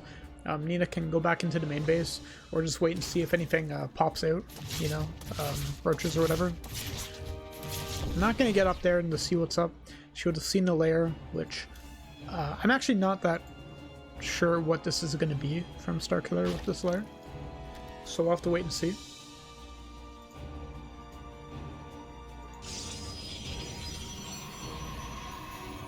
Robo coming up here for Nina.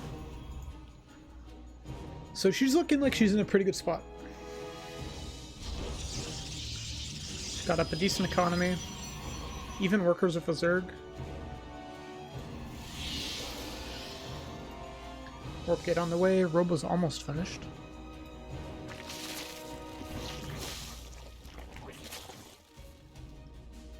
And Starkiller going for a 2-base Spire. Interesting.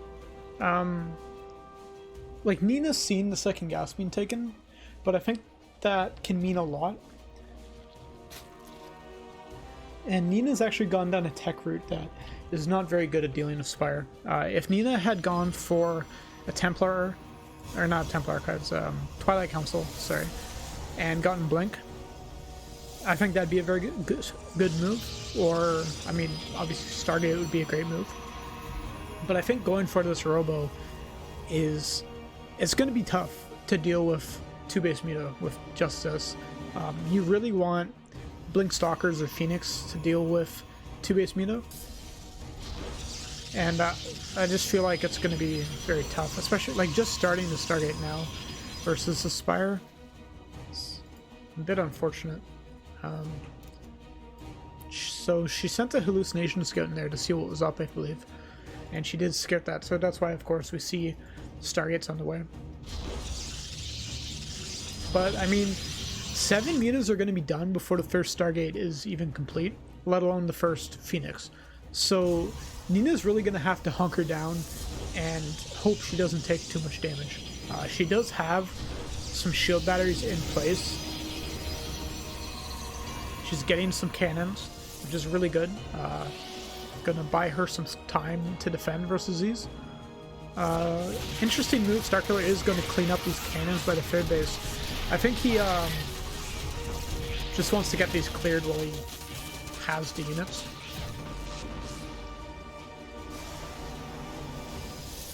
First Phoenix is out.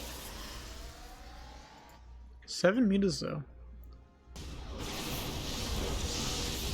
And with those shield batteries, I mean, there's not a huge amount that the mutas can kill underneath the shield batteries. So I think this has been a very good reaction here from Nina, even going for +1 ship weapons.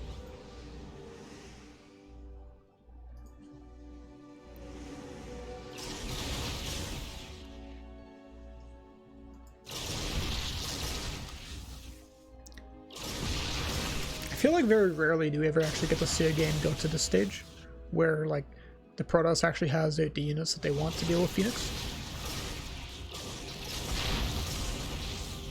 Starkiller doing a nice job fighting back versus these Phoenix. Only so much you can really do in Muta versus Phoenix. But he was able to pick off one of them. And I think this is going to be really good too, because with the 2-gate Phoenix, or yeah, I guess it'd be 2-gate Phoenix. This allows Nina to have a lot of pressure on the map. She can do a lot more, I think, than she normally would. Because normally when you go for like any sort of Warp Prism harass, there's a lot you can do, but there is a timing that exists for you to do damage. Eventually it gets to a point where the Zerg has too many queens, or too many roaches, or too many whatever, and you can't really get much damage done with the Warp Prism, unless you're specifically counterattacking with it. But in the case of these Phoenix, it's going to force a lot of micro in terms of pulling back the Overlords. It's going to force... Oh, actually, he's going to lose quite a few dudes. Unfortunate play there from Nina. I think picked up a bit too many Hydras. But she's lost... She still has a decent amount left. Like, 5 is pretty good. And she's continuing to make more. But still, it's going to force a lot of actions from Starkiller to kind of manage what's up. Like, he's going to need to constantly be running around trying to fight these with these Hydras. And Nina really just has to come in where he's not strong and force him to move around. Behind us, we see Nina going for a couple of Colossus. I think Phoenix is also a very trademark style from Nina. I mean, every time I watch her stream, like, I always see her going for 2 Stargate Phoenix into Colossus, into Storm, or whatever. And I feel like she just has a really good handle of how to play this style.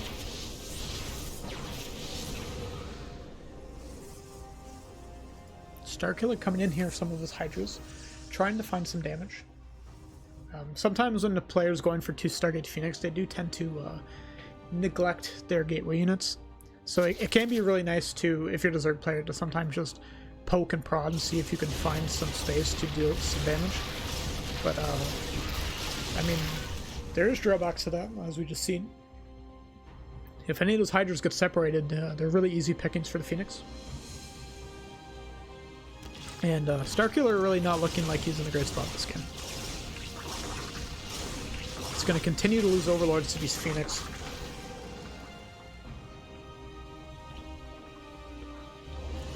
He's going to lose some drones as well, but I mean, luckily for him, the space is oversaturated as it is.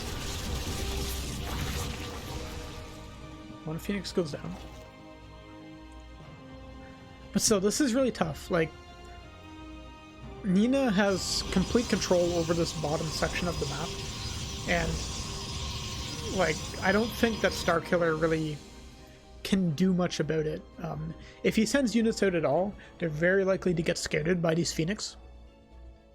So he just has to kind of sit back and get up a lot of units before he even tries to deal with what Nina has. Looks like he will be going for an attack here with these Hydras to the top. He is building some Corruptors now. So I think he's just hoping to use the Corruptors back at home to deal with the Phoenix. And then meanwhile, he's just going to go for a counterattack with these Hydralisks. I mean, he does need to get something done with these, I feel, before Nina has too much splash damage out. Because if Nina has too much splash damage out from either too many Colossus or if she gets into High Templars, I think it's going to be very tough for Starkiller to really do much. But, I mean, this is looking pretty grim. +2 attack just got cancelled here. Spire and the Lair should be going down. And this army composition here from Starkiller just not very great versus what Nina has. Whoops. I guess I just bumped my mouse. And I feel like this is a very common occurrence on this map when the player has control of the lower kind of half of the map, is that if they come up and are able to flank you and get into your main, like any fight that you try to take up this ramp is just utter suicide. These Colossus just melting these Hydralisks.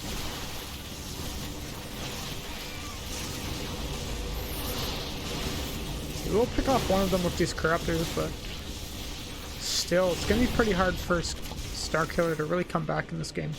Even behind in supply to his Protoss opponent, which never a good sign. These Sentries actually on a bit of a bad rally.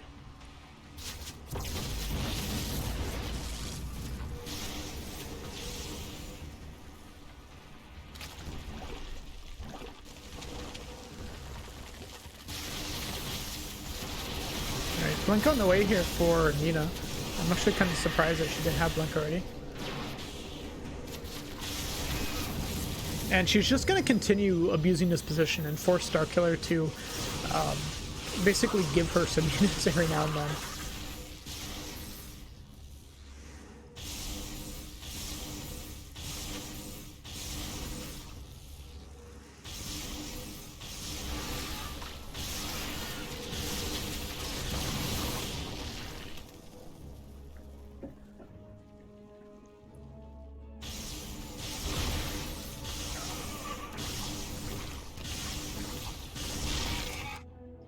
We even see Nina now expanding towards the upper quadrant of the map.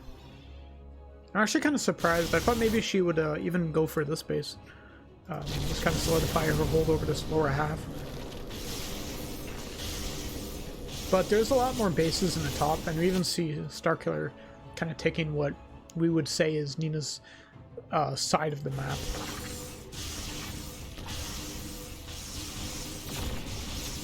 Starkiller basically unable to mine up the space at all. He's gonna have to replace this layer too. Like, I feel like there's no way he saves any of this tech here. Definitely doesn't want to go out if he doesn't have to, so he's gonna hold on, and I think he's just kind of hoping for Nina to make a big mistake.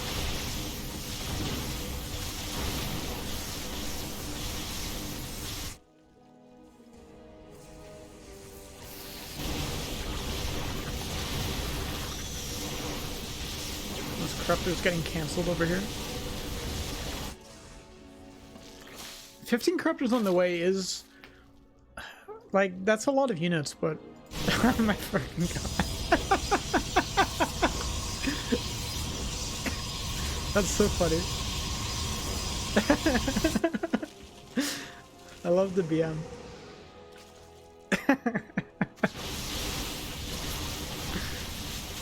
Nina heading up the ramp here, fighting into Starkiller's army.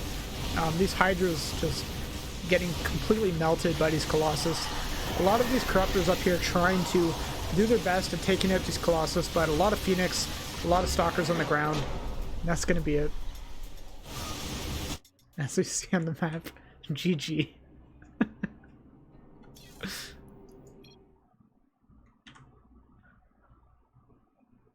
That was really funny.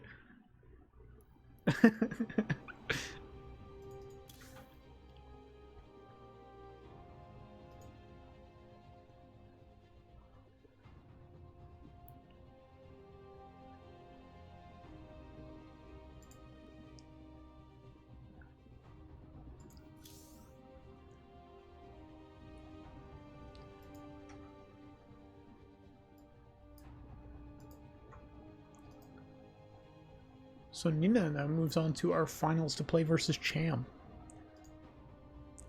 And I mean, I did say that I think it would kind of be a bit of an upset if Nina took out Starkiller, and she managed to do it in a very convincing fashion, actually.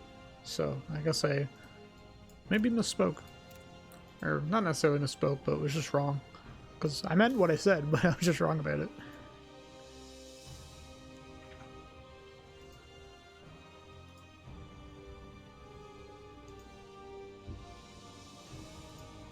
Oh, thank you, Sai Cons, for following.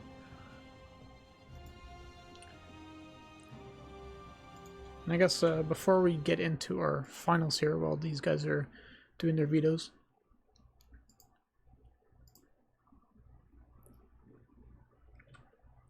just like to take a moment. We have a new sponsor we'd like to take a moment and introduce. Strive Beef Biltong contains no added sugars, nitrates, or artificial preservatives. It's like jerky without the junk. Their beef snacks are all natural, high protein, and keto friendly. They offer unique flavors like spicy peri peri, zesty garlic, and hatch green chili to satisfy your taste buds. Check out our event page for more information, or you can go to strive.com to learn more about their product, offered in slabs, slices, and sticks for your snacking needs.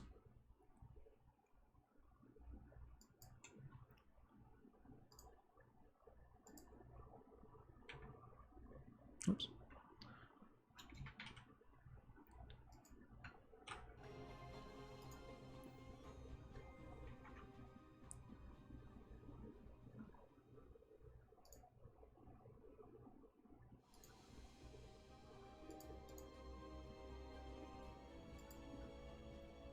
Now, just gotta wait for Cham and Nina. Is Cham online?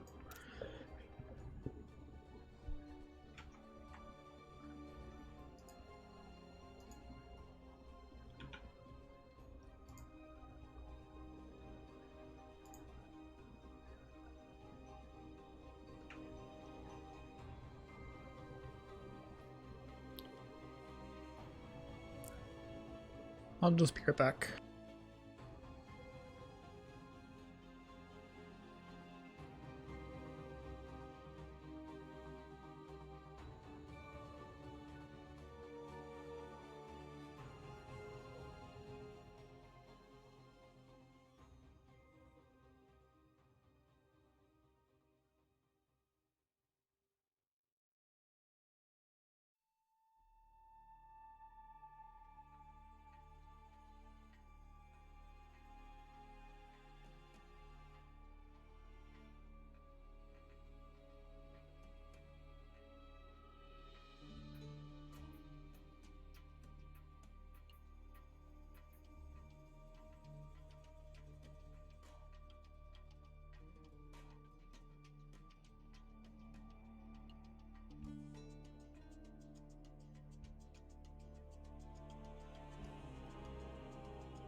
Alright.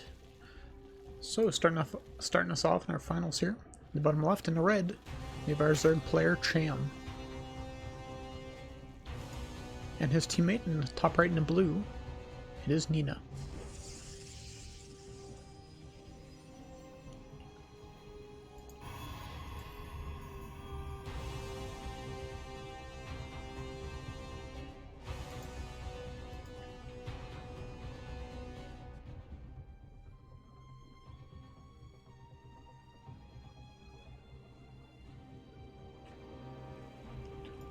Nina going for the pro block right off the bat, but Cham just decides to go straight for the hatch to the third base here.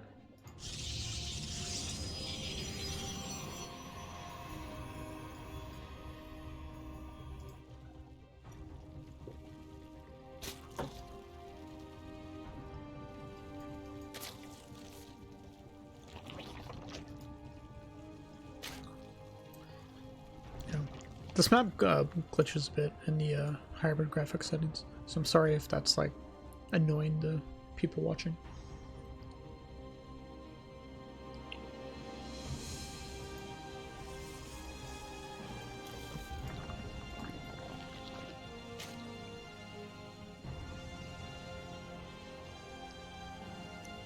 Yeah, it's like there's a couple maps that are just like that sometimes. Let's,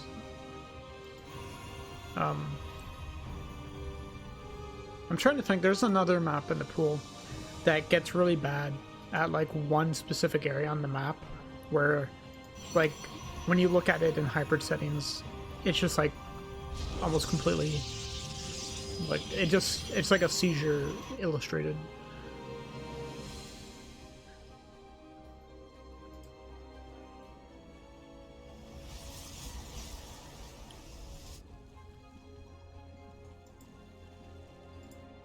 But I don't know.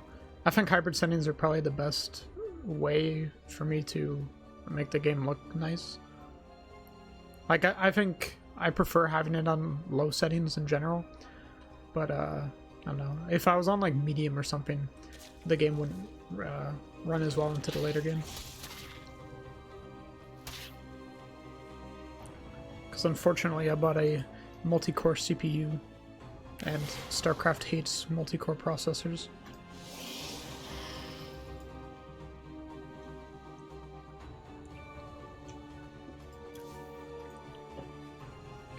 Nina opening for Stargate.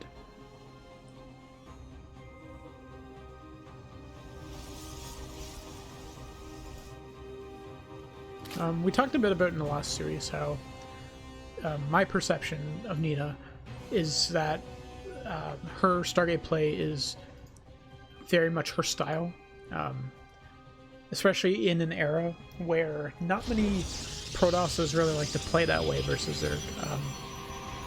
They used to be something you would do a long time ago. You know, like Stargate I think is still, it would be considered a safe opener from Protoss, but I think a lot of Protoss players just feel like it's too easy for the Zerg to deal with. Like, if you go for 2 Stargate Phoenix, a lot of Zergs just kind of realize that you can drone through the damage, and you know you can still play a decent like mid or late game versus the Protoss.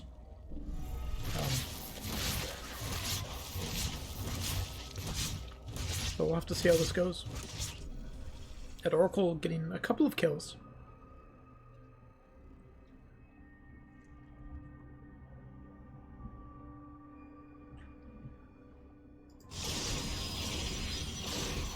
And Nina going into 1 Phoenix. Let's see if she continues making them.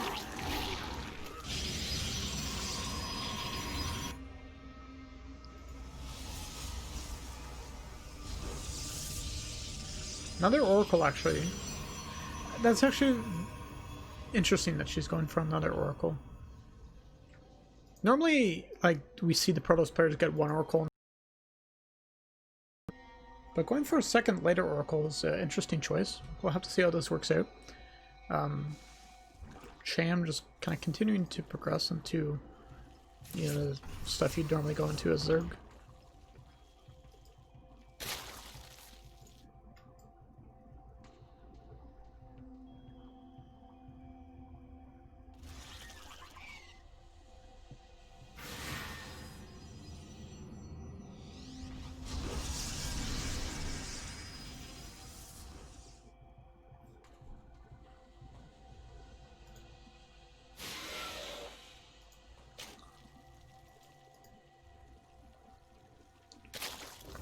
And pretty early infestation bit actually here from Cham. I'm interested to see what he does with this.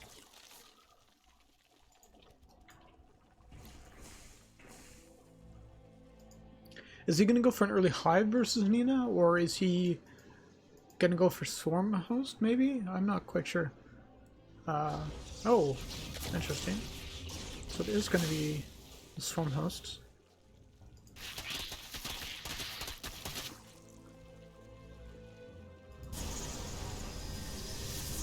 I think this is actually going to be a very good choice versus Nina, especially because this game she didn't really commit to going for much Phoenix. So if Cham just goes for Swarm Host here, there's really not a huge amount of counterplay that Nina can do. She does have these two Oracles that can maybe pick off... no, well, I guess they're going to use Ultra Energy here. I was going to say maybe they could pick off a Swarm Host or two. But not going to be the case. Not enough Phoenix to either kill the Swarm Host Locust while they're in the air, or pick them up and kill them or whatever. So she's seen them now.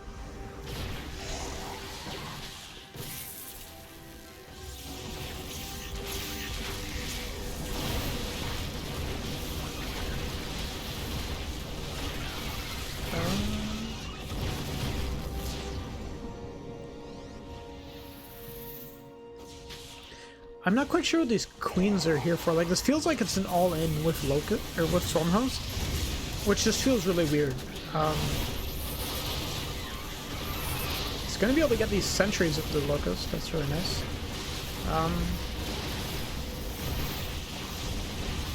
Yeah, I feel really dumbfounded right now. Like, I'm not quite sure what is like the plan here for Cham. Like, this feels like a really weird strategy here. He's staying on 66 drones. He's continuing to produce units behind this. A lot of stalkers here from Nina, but as the unit count here grows even more for Cham, like, I'm not quite sure that Nina has the right unit composition to really deal with this. You know, like, the stalkers don't trade particularly well versus the Locust, and that's a lot of resources lost every time she trades with a stalker to, you know, defend this. And these roaches and lings are getting quite a lot of damage done here at the third base. And it's just going to be continual waves of locusts here to reinforce. Very interesting attack here from Cham. All the probes have gone down over here. Not a huge amount of units here even left over here for Nina, so even if she cleans this up and manages to push these swarm hosts back, I don't really think that there's much damage she can get done. Another wave of locust and... oh my god. These ones not going to get a huge amount done, but... Nina actually jumping on top of some of these roaches. Gonna start to push Cham back towards his base. But reinforcements are just being continually made here for Cham. We got a bunch of roaches, and Nina just gonna tap into that one. That was a pretty rough game, I felt like.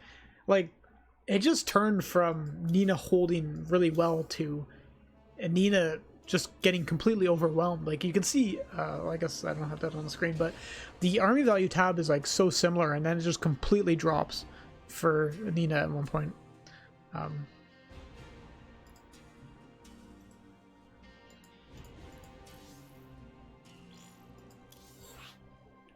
So we'll be going into our second game here.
I was muted that whole time.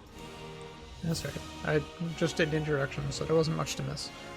But I guess one thing I did want to point out is that it's interesting the way that Cham even rallies his drone towards the natural, because you can see it's already ready to go and build a hatchery at the third base if the probe is here to block. But no probe block this game. And Nina actually going for a Nexus first. That's fairly unusual in this matchup.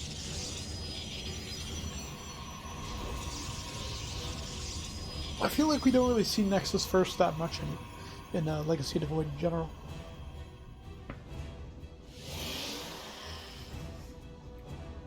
I guess it's like similar with the other matchups. Like CC first is almost like, I don't think I've ever seen CC first be a meta build in Legacy of the Void. Same with like 3 hatch before pool. 3 hatch before pool has been more used than CC first and Nexus first though. So, but overall, I feel like this is much more uncommon.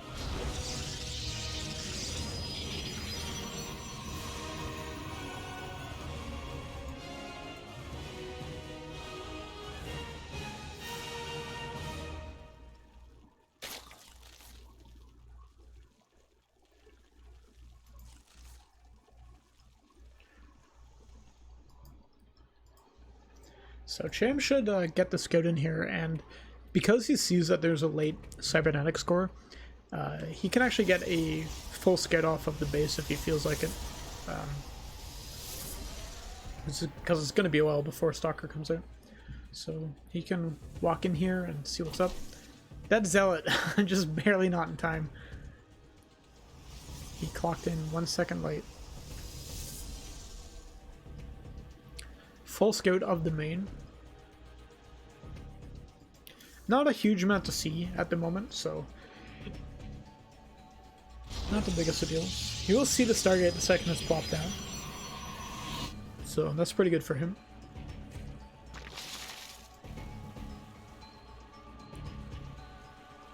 How will he react to it, though? I'll have to see. Actually going for double Stargate Phoenix. Or, well, I mean, presumably it will be Phoenix, but it is double Stargate. Nina could shock us and go for mass oracles. Does anyone else remember when that was the meta for Protoss for a while, and every matchup was just build only oracles? That was such a great time to be alive. One of these adepts getting picked off pretty handedly by these Zerglings, and they will chase the other one down as well.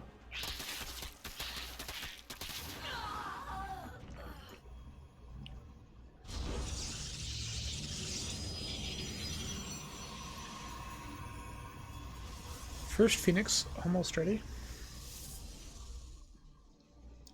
Now, I'm not quite sure how much ladder Cham plays on average, but if he's played at all versus Nina, I think like he should expect a 2 Stargate Phoenix build here. This is pretty common of Nina to do, or at least like from other players I talked to, this is kind of what they know about Nina. I remember watching Isaac stream one day, and he was having like a couple games back to back versus Nina, and she just kept going for 2 Stargate Phoenix into like Colossus and a bunch of other stuff, and it was a really strong style at that time, and Isaac just couldn't break her basically, and he was going over like the replays and trying to figure out, okay, like what to do. But I feel like Cham is a player that might be a bit better suited to dealing with stuff like that. Like, Cham's been in super good form lately. Actually, really nice surround with these Lings. Phoenix will come home and barely save these Adepts. A couple of them almost went down. Still a lot of Zerglings just chilling here, waiting for a time to go in. And Cham's, like, those Zerglings have actually been very good. Just allowing Cham to keep Nina on her side of the map until he gets up some more defenses. A couple drones getting picked off here. Even like those lanes forcing lifts earlier waste some of the energy on these Phoenix. And you can just see the defense here from Cham as opposed to defense from Starkiller. Cham just was able to see this a lot quicker and reacted, I think, much more strong than, or much stronger than Starkiller did. You know, we see all the Overlords pulled back. We see Queens in position. We see Spores. So it's going to be a lot harder for Starkiller to, or sorry, for Nina, sorry, to find damage with her Phoenix in this game, as there's just not as many avenues of attack here. But behind all this, Nina has situated herself on the third base. As I think I mentioned something at the start of this game, but this is of course a very large map. I think it's also a very good map for getting up to a lot of bases. Like, I don't think it's unreasonable to expect a player to take 5 bases on this map pretty handedly. You know, they're all in fairly defensible locations.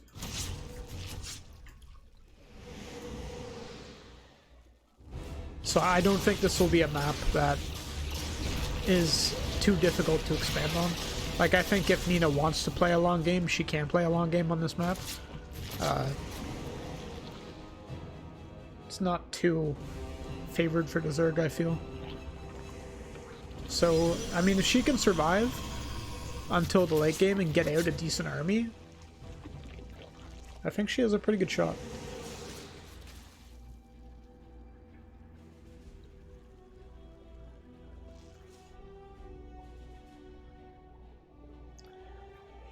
We see Colossus Blink +1 on the way here for Nina.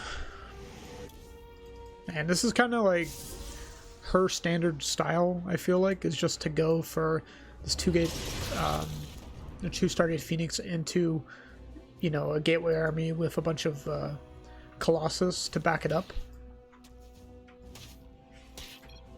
Game paused.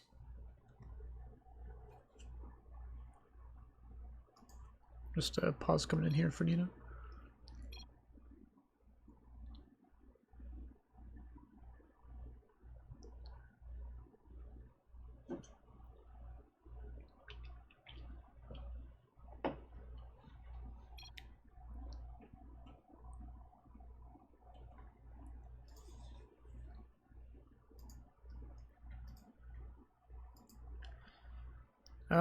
Interestingly too, I feel like in this game, to just kind of discuss what's going on, Nina has a lot of adepts out. And I think that...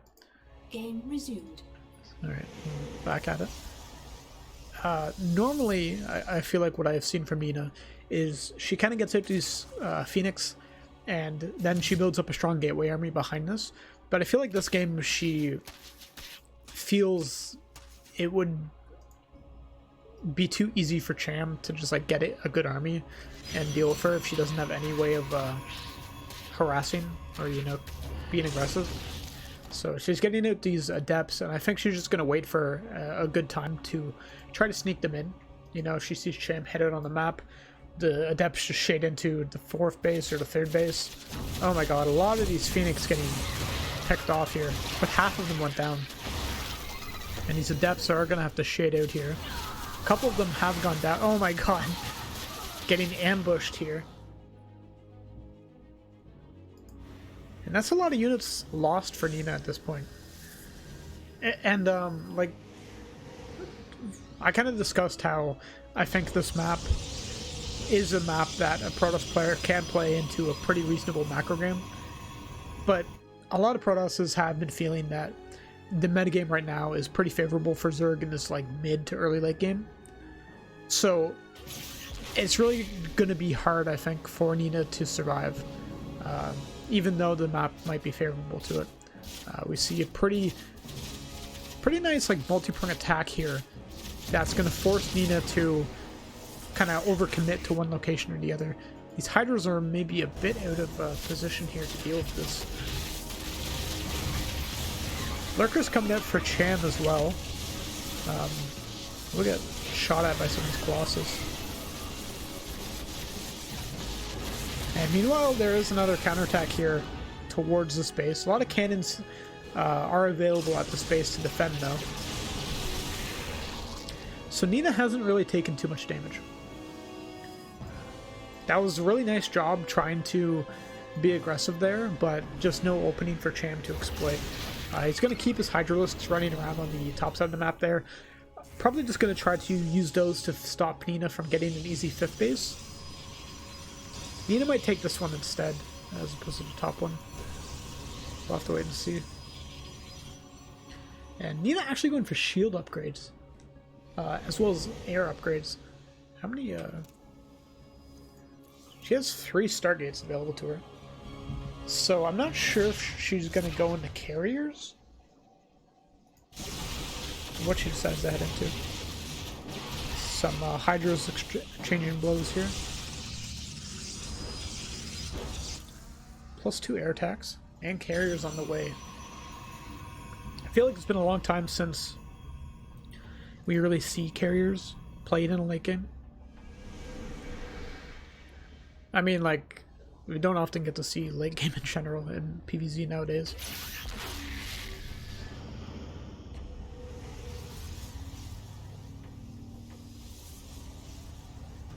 It'll be interesting to see what Cham's late game PvZ is like.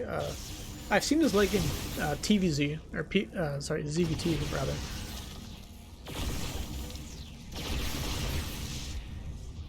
And that's very good. But, I mean, late game PvZ is an entirely different story.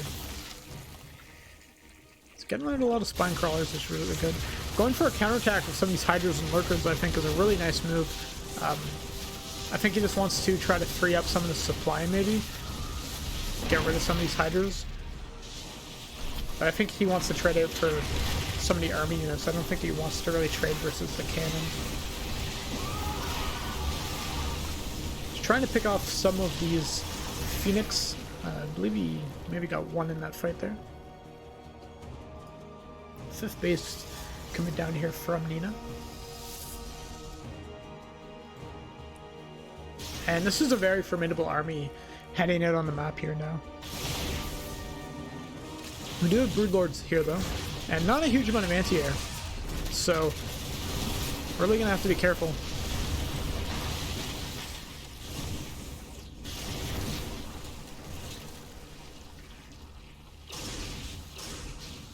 But I mean, I guess it goes for both ways.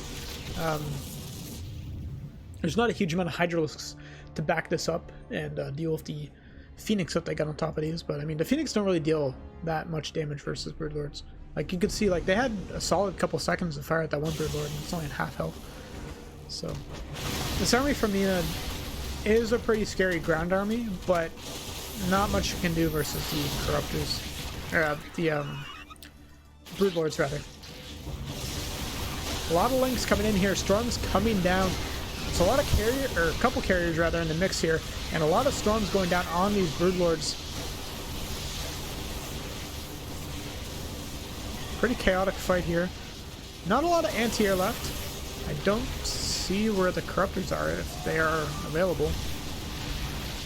Those Lurkers getting some good trades versus some of those High Templars. But overall, I think that trade comes out better for Nina. She did lose a lot of her ground army, but I don't think that's a big deal for her. Like, she's fine trading in all these Stalkers, because behind this, she's getting more carriers. 5 at a time, even. And about half of the Broodlords got killed in that fight, too. Things not looking terribly great for Cham. But, I mean, he still has a pretty solid economy. 75 drones. And a bunch of Corruptors on the way. And late game Protoss armies like this, especially if you're going to be playing carriers, oops. It's just like, it is such a good army in a lot of ways, but it's very unstable. Like, the second you lose too many key units, the entire army can get picked apart by Zerg. Wing counterattack being set up here. These 2 Stalkers actually being very annoying. Gonna pick off that Viper. Really nice trade.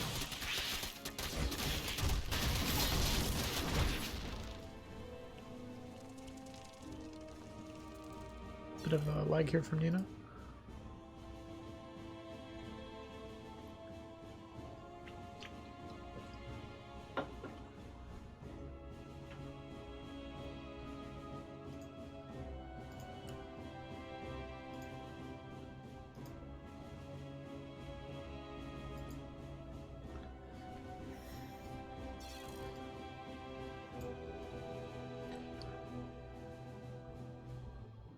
Yeah, maybe.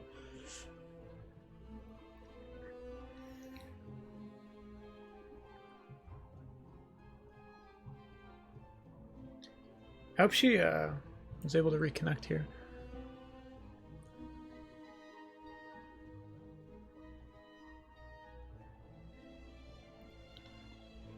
I feel like it always sucks to have to resume from replay.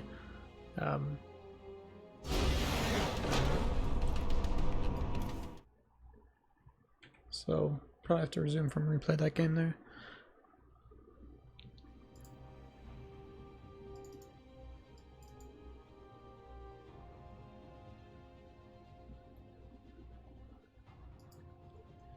Which, I mean, is unfortunate. I feel like Nina was in a very good spot that game, overall.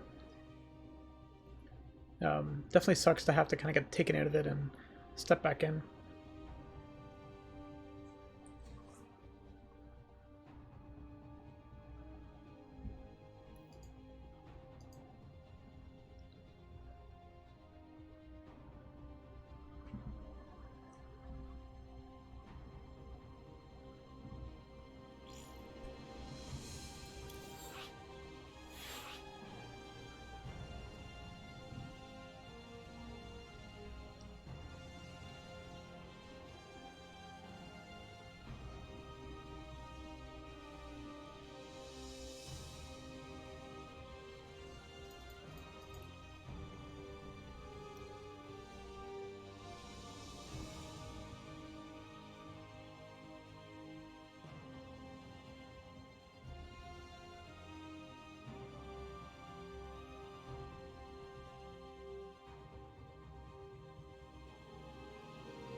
And we're just recovering the replay right now. It's just taking a bit. You know, it was a fairly long game.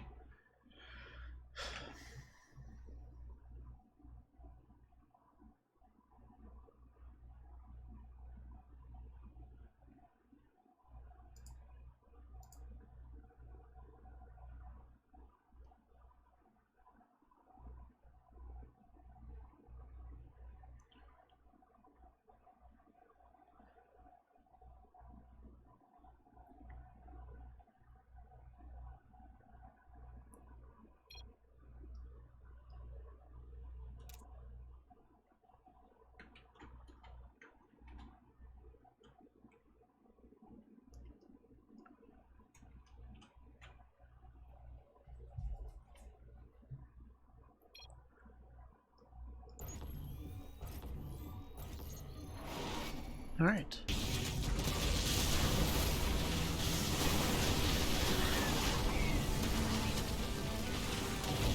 We're right back into the thick of things here. Big fight going on. Oh my god. Huge storms going down on all these corruptors. All these carriers are actually getting completely destroyed by these corruptors as there's not enough storms to back them up. These carriers might win out in the end here, but that's a lot of carriers down the drain, and 12 more corruptors are on the way. So, I mean, there's 4 carriers at a time being produced here. Another base on the way here for Nina. She's still in a pretty strong spot in this game, I feel. Going to be able to pick off a couple more of these Broodlords. I feel like we're going to need to see her back off, though.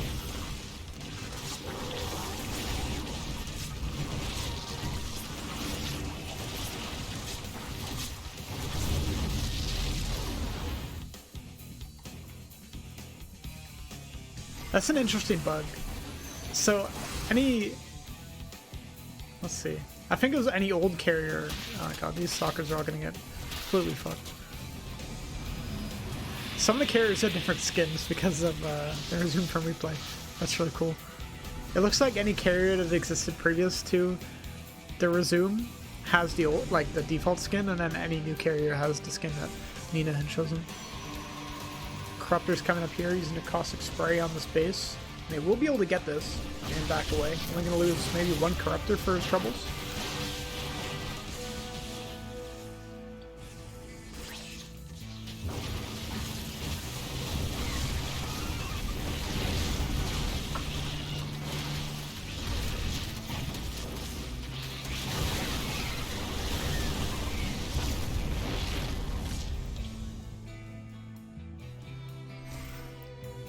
+3 air weapons is about to finish here. And Nina's actually adding in a couple of Void Rays to this composition. Nina is kind of broke though, like overall. She has a good amount of bases, but it's just like going for carriers is so resource intensive.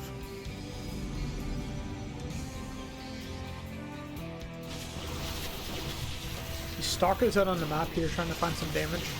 This is kind of risky with these stalkers. If they get surrounded by Zerglings, it's going to be a pretty poor trade. But luckily they're just finding a couple of Hydras to fight, and then they're going to back off.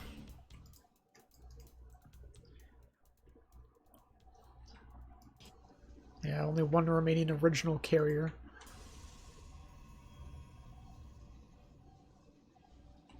I'm not sure if or what the Colossus skin Nina has is. I mean, we have a default one there, but I don't know if that's the one she chose.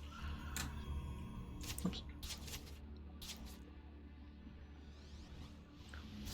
This forward base is definitely going to get eliminated here. That's going to be a tough one to hold if Nina decides to go for it. Now this is going to be a tough fight. Nina's going to need some really good storms on either the Hydras or the Corruptors. Needs these Archons to stay alive as well. These Archons are going to be so key in preventing the carriers from getting jumped on.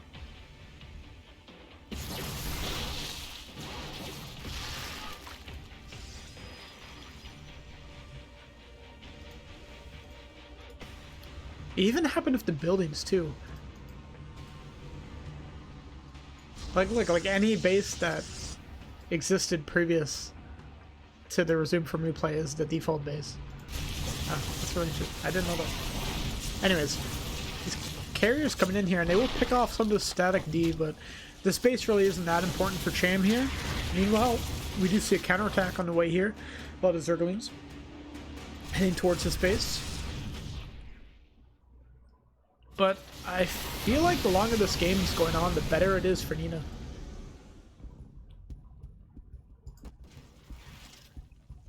Cham is still fairly rich, but I just don't think that his army can really get that much better.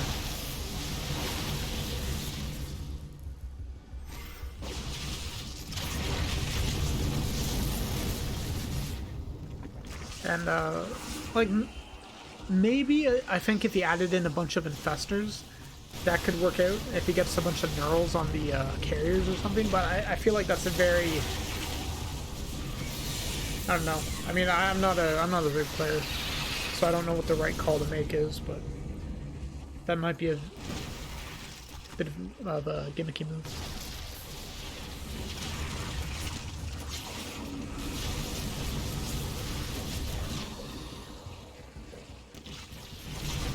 Interesting how Nina kind of like postures forward with a couple carriers to bait out the corruptors into attacking so she can storm them.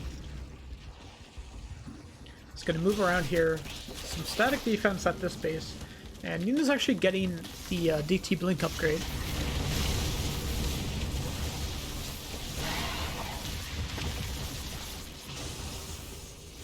So there is going to be detection here, so all these DTs are going to get completely wrecked. Holy. But Nina's very rich at this point in time. She's gotten out the army she wants, and now she doesn't really need to sink her cash into much.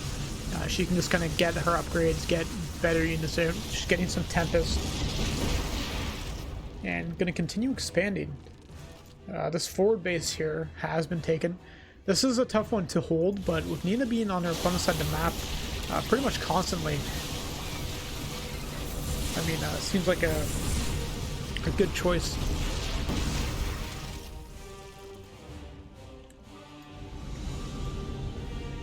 And as I was saying, I think whatever Cham does here is going to be very tough. I just don't know what he can really do to... Oh, that might be a good idea. Yeah.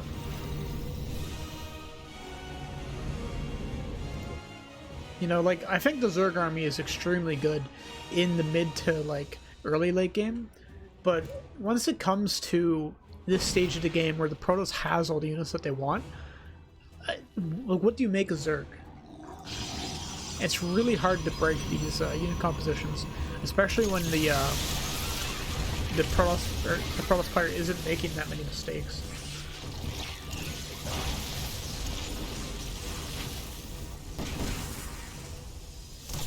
And Nina even gonna take the space up here to the top. This is very aggressively postured. These DTs are getting a lot of damage done. Able to pick off a base and 10 drones.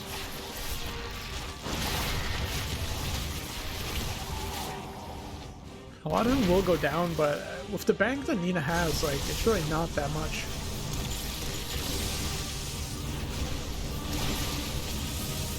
And every time that Cham goes forward to try to pick off a unit, like, he ends up trading, you know, say like 1 or 2 Vipers and a couple Corruptors to kill a carrier or kill a Void Ray.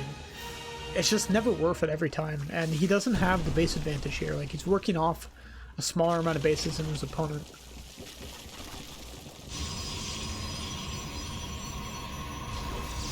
So, it's actually hurting my eyes to look at.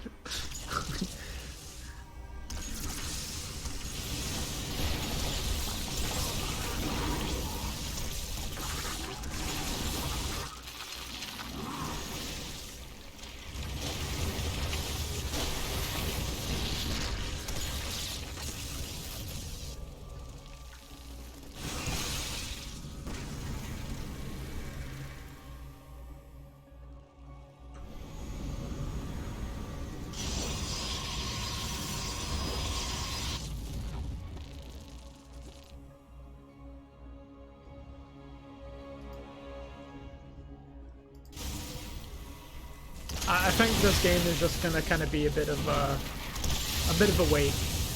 Like, I don't necessarily think that Cham has lost, but I feel like Cham can't win.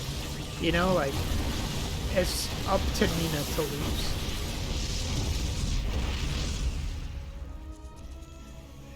If Nina takes one really bad fight, I think it's possible that Cham can head across the map and do a lot of damage. And will this be that fight? I'm not sure. A lot went down there for Nina, for not a lot from Cham, but behind this, like, he's on 38 workers. Like, he doesn't have a whole lot of bases to be mining from.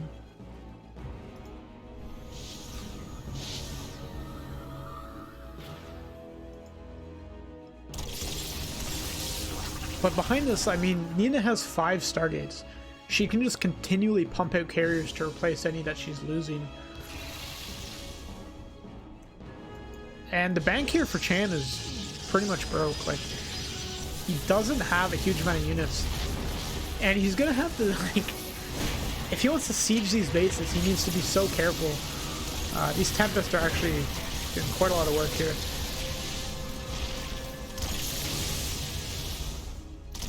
+3 Tempests are actually scary versus ground units.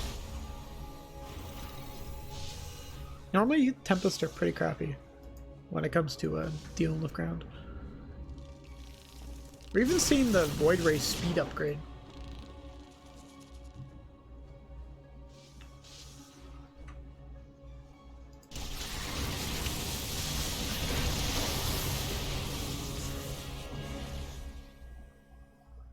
So it looks like Cham's last effort here is just going to be to mass Hydras, and I think he's just hoping to take some sort of really strong fight and just wipe the deck of Nina.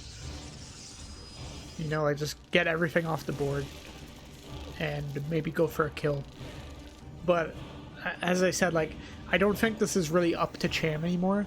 I think he's just putting himself into a position where Nina can lose, because I think he realizes that he's not in a position to win.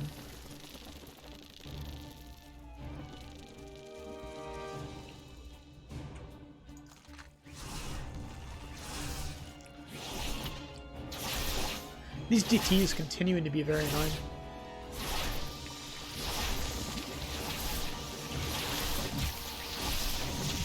Oh, transfuses coming down to save the base.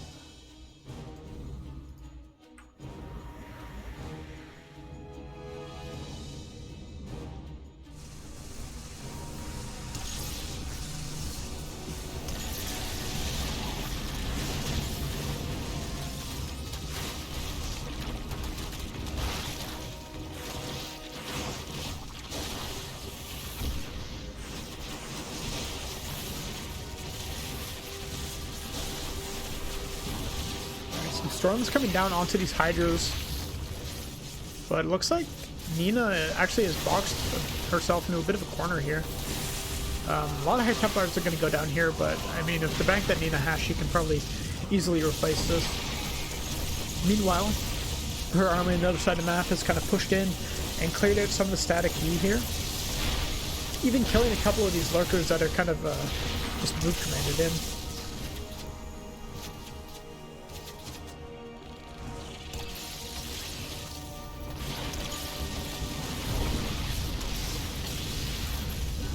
He doesn't even have enough corruptors here to one-shot these carriers.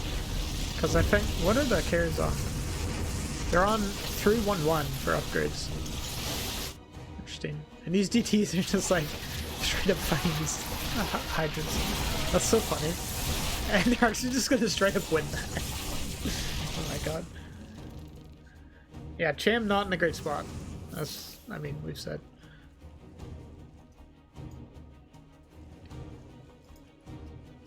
I'm interested why he's kind of playing this one out.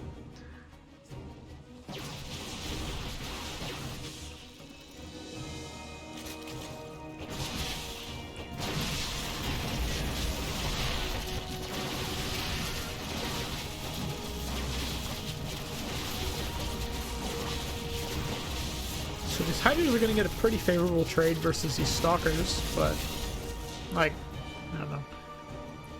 we've certainly seen the bank go down a lot here for Nina. But like, how much resources is there really left here for Cham to collect? Nina's gonna have a considerable amount more money available to her in total than Cham is. So even if Cham continues to get very favorable trades, like, I just don't know how much more he can do.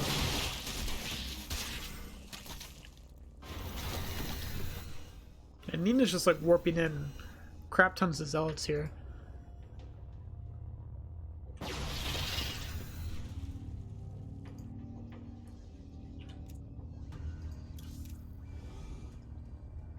As she continues to rebuild her carrier fleet here.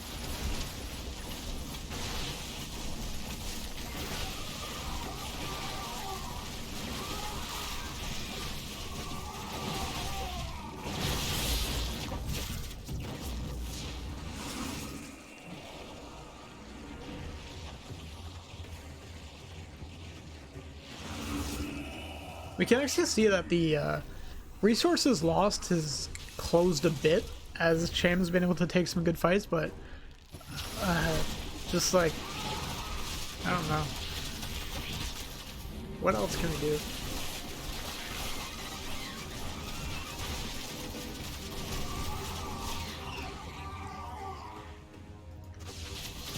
I'm surprised Nina isn't writing GG and pylons in this game.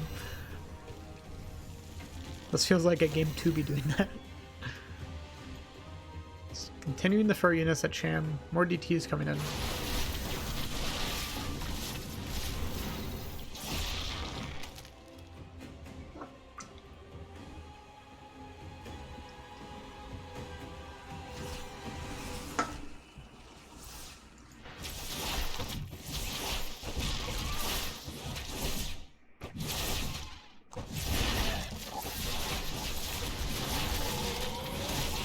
This is pretty painful.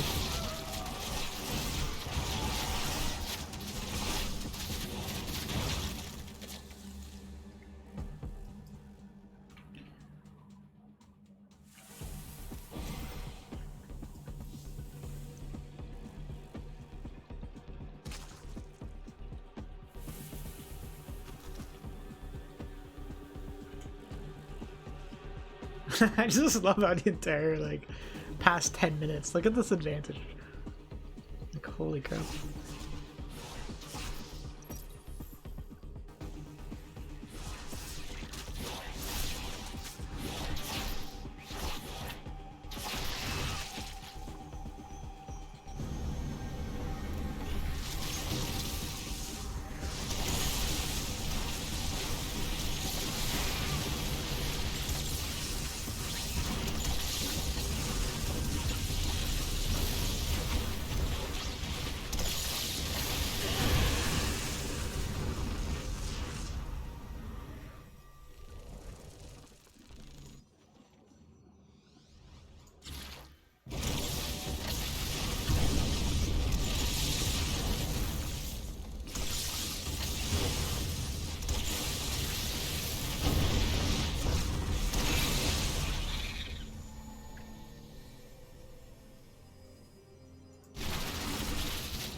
He's lost all the tech in his main.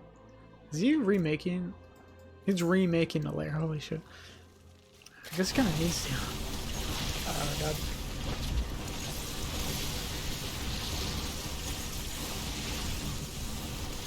One of the last mining bases here for Cham is going to go down. And is this going to be finally the end of this 34-minute long game?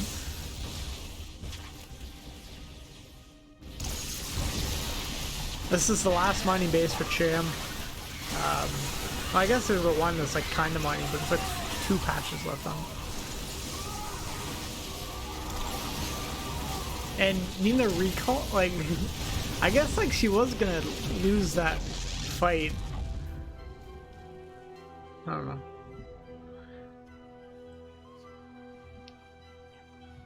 Cham with 60 army supply here of you know, pretty crappy Zerginus for the most part. Oh my god. All the DTs just destroying everything. god.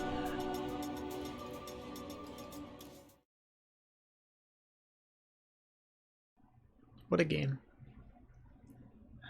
So Cham's gonna tie it up 1-1. This is a best of 5.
Alright, so we're going to be getting ready for our third game here on Death Aura.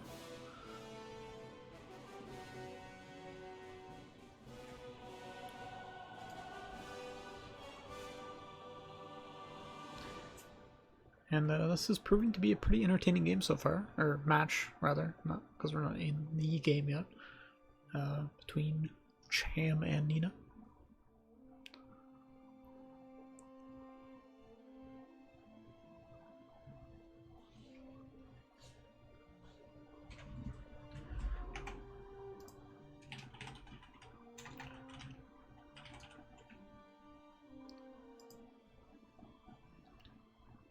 And if you have yet to do so, I encourage you to go check out our Matcherino. You can use the coupon code I just linked in chat to donate 50 cents for free to the prize pool and give some free money to these players.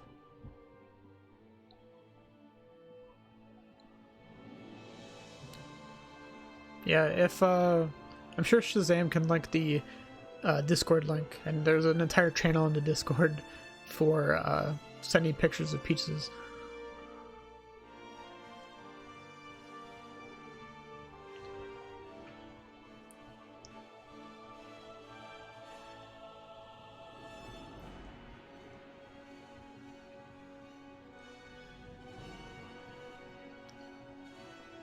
I'm just waiting on Nina here. She was experiencing some issues in the last game that caused her to disconnect, and we had to like resume. So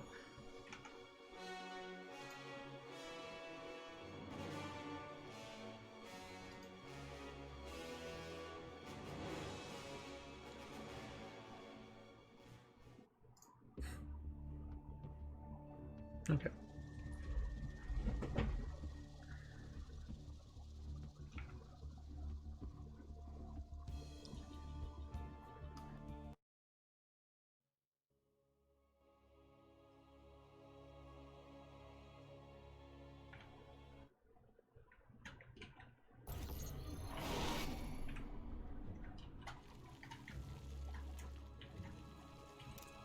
Alright, starting us off in the top left in the red, playing for Team Exxon, it is Cham. And his opponent in the bottom right, in the blue, on the same team as him, it is Nina.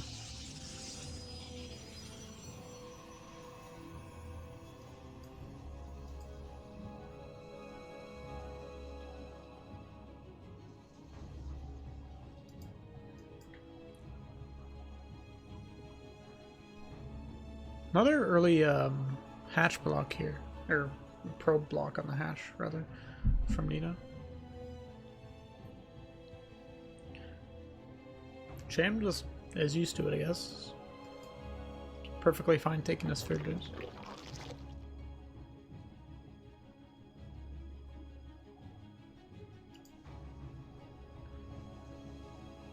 So I feel like these past two games, sorry, I was much louder than I normally am there.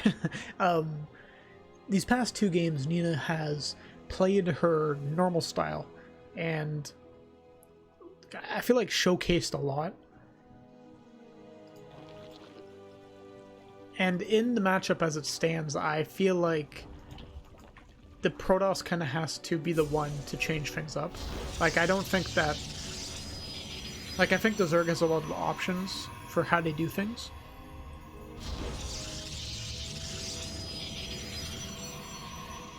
So, I think we kind of need Nina to be the one to make a big change in how she's going to approach the matchup.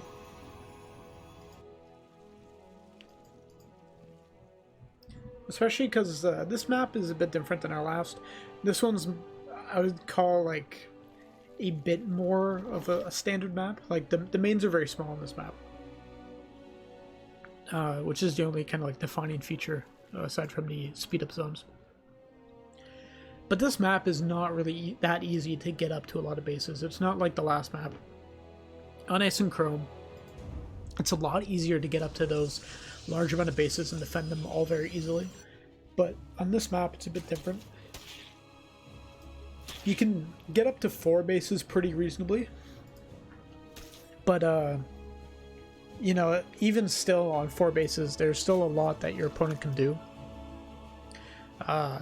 to pull you apart or to attack you in multiple places.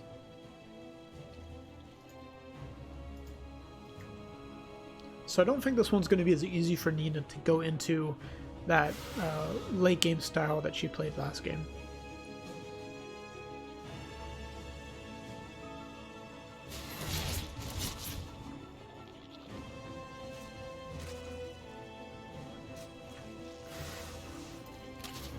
First Adept will shade up into the main base here. Only gets 1 drone, but we'll scare everything in the main.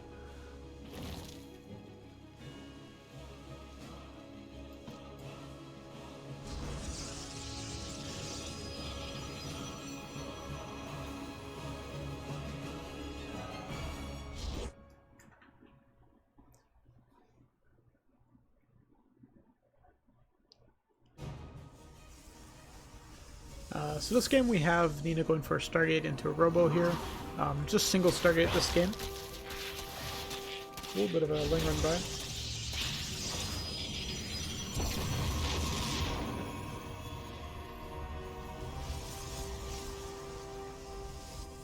So Nina's just going to get 2 Phoenixes so far, and actually going to go into a late Oracle. But Cham, on the other hand, is going for +1 melee for his Lings. I'm not quite sure what this is going to be.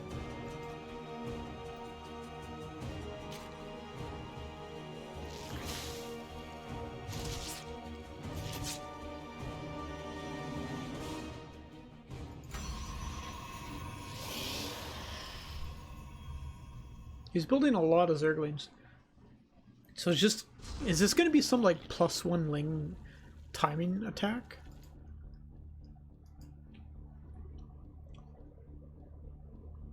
This will be very interesting to watch.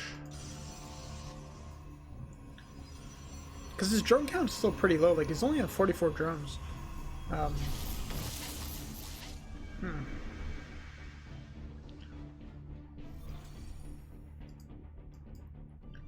And a lot of Nina's units are focused on harassment.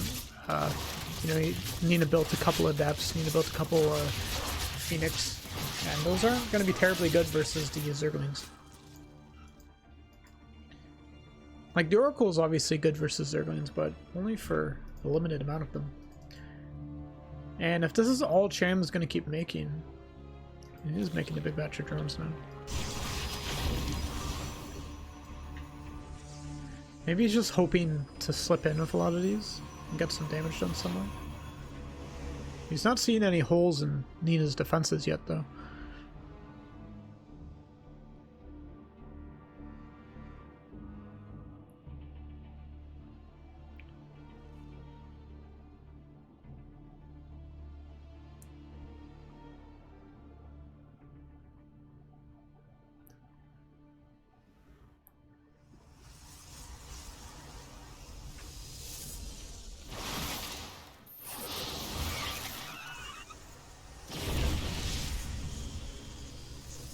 So just a couple of these lanes getting shaved off here and there, but nothing of consequence really happening so far. Like, Cham just kind of running around, getting some information, checking to see if the units are in position.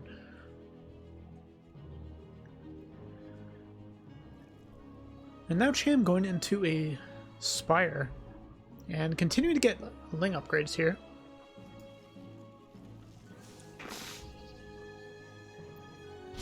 I find it very intriguing, especially considering that Nina already has a Stargate. I wonder if... Oh, and the Spire even got scouted. Okay. Phoenix continuing to be made now. I was going to say, I wonder if Cham had planned to just like bank up a bunch of Mitas and then fly in. Just hope that it was unexpected. Meanwhile, 7 drones going down to that Ling run by.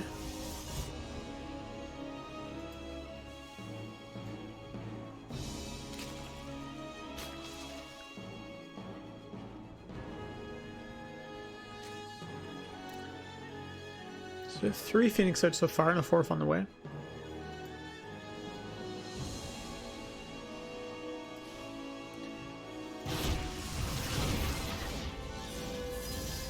Now this move out is actually pretty deadly, I feel. Like, there's a lot of Lings and Mutas out, don't get me wrong, but I mean, some good force fields, and I feel like this fight can go completely one-sided. Those Mutas picking off that Warp Prism right away is really nice, so that means no reinforcements for this push. Any Warp Pin's going to have to happen back at home. Some of the force fields got used there, but still not a huge amount of Lings out. Only 22 Zerglings here to really deal with this.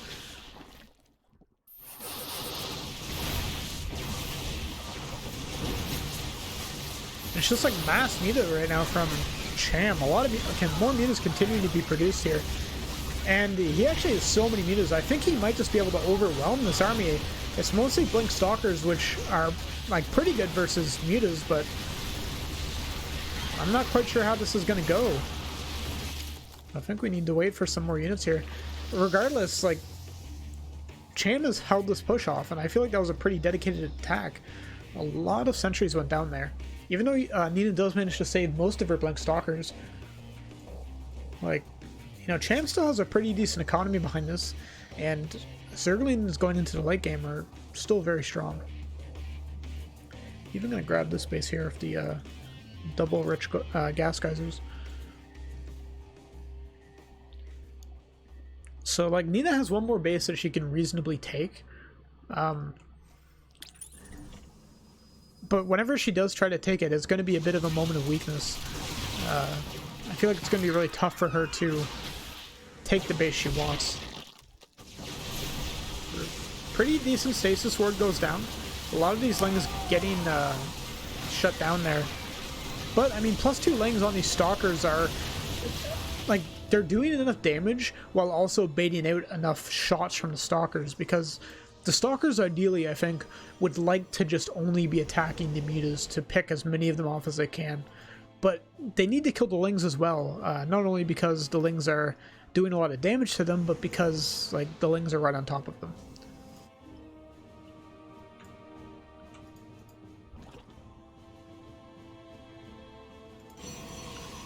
So it's, without Archons, that army is pretty tough to fight. Without Storm, we do have one Archon here, so that should help a bit. Some Phoenix have arrived to help fight some of these Mutas, and looks like the Battle in the Skies is going to move to the main base here. But there's really not that many Phoenix. Nina's microing extremely well with these Phoenix, however, like, as I say that. She's been able to keep a lot of them alive, and Like, that's a lot of mutas that have gone down this game compared to 3 Phoenix. What's the units? The resources lost isn't that bad for Cham. Especially like the composition he's playing. I feel like this is a very aggressive and sometimes wasteful composition. But if you pick some good fights, like, you can get some really good trades versus Protoss.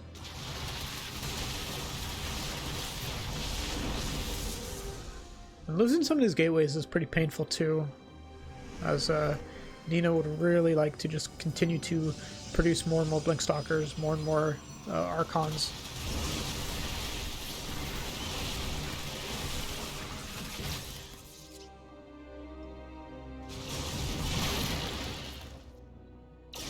Phoenix range is almost done upgrading here, so that's going to be a big help in fighting off these mutas.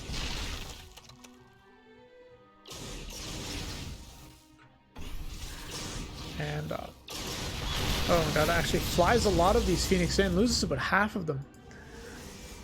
She still has 2 Stargates producing Phoenix though, so she will be able to replenish these numbers quite quickly. I'm not sure if she's chrono boosting those. No, it doesn't look like it.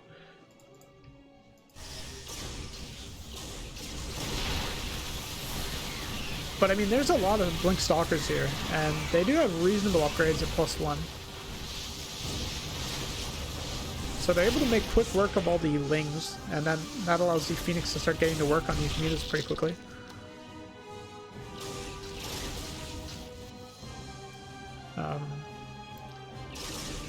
And I feel like this composition really needs to steamroll your opponent in the early game. Like, Cham has been taking reasonable fights, but now it's gotten to the point where there's just so many Blinkstalkers that there's no way you can take a good fight versus this. Even with your upgraded lanes.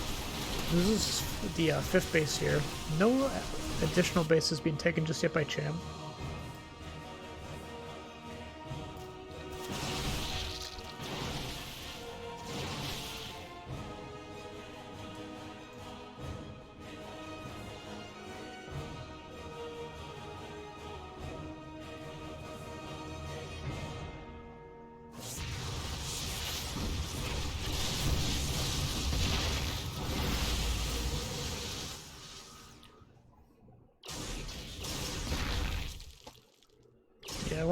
I feel like once Phoenix range finished, that just changed the whole dynamic of this fight.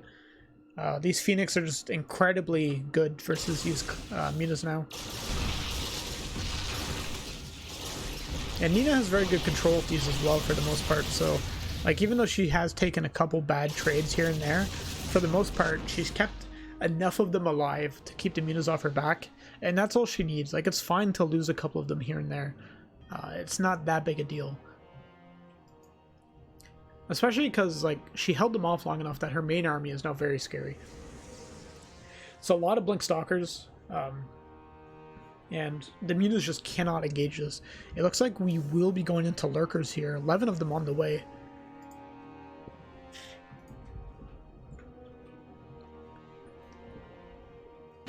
But, I mean, like, I feel like we'll have to wait and see what the engage looks like to determine how this is going to go here, because I feel like 11 Lurkers can be a big game changer, but it depends how the fight is taken and how many of the Lurkers are in the actual fight, because sometimes I feel like the Lurkers are very good, but if you can out-position them, if you can attack where not all the Lurkers are present, then I think you can get good trades even with a bad position. At the very least, Nina has been keeping Cham off of 5th base for the most part. Like, his 5th base has just gotten established now. And she's going to come in here and even kill this 4th base. And nothing really Cham can do about this. Looks like he's just going to go and counterattack and give this base up.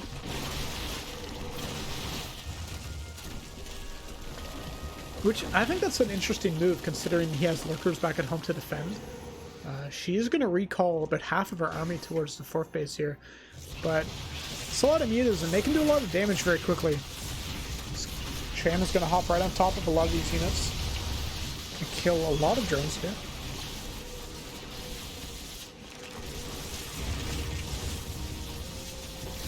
The army's starting to come back here from Nina.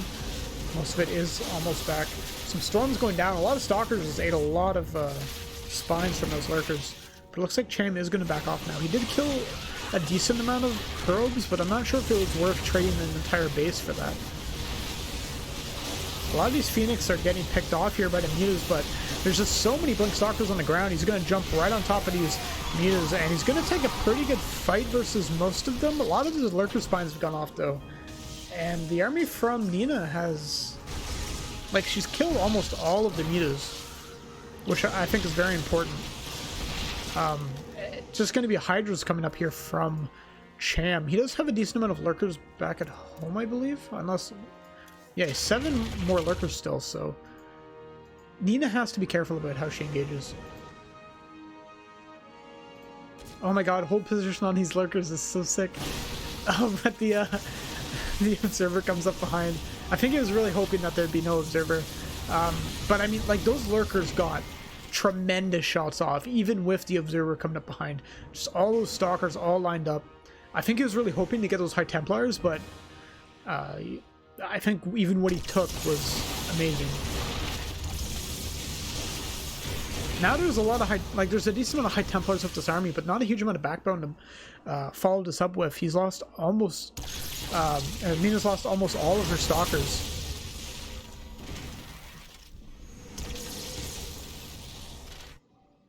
She has a 5th base established, and she just needs to buy some more time. Or else I feel like Cham will be able to take this game. As his army is, I think, pretty versatile. Like, Hydras in mass are just pretty good, especially if you can get good splits like this. You know, this is a really nice concave here. Not a lot of AoE except for these storms, and if you can dodge out or bait some of these storms, then I think you're going to be in a good spot. But Cham just actually doesn't have the economy really to back this up.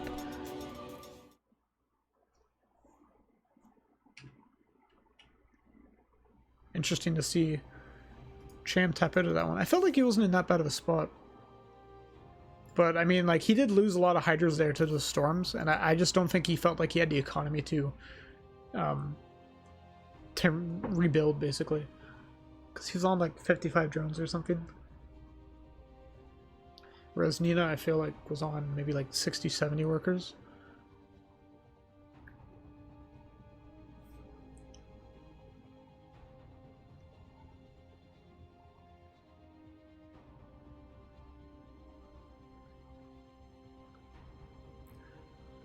That was interesting, that game.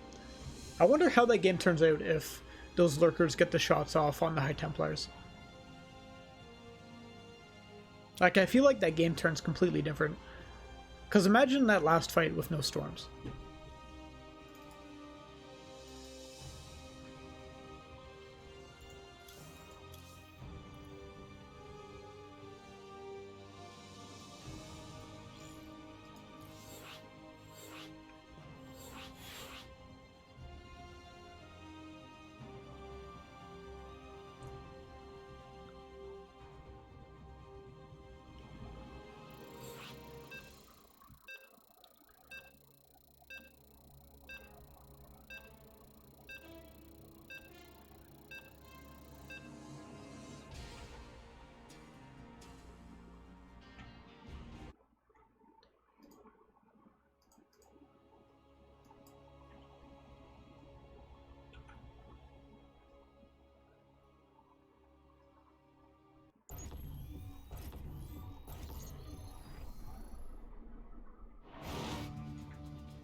Alright, starting us off in game number 4. In the top right in the red, we have Cham.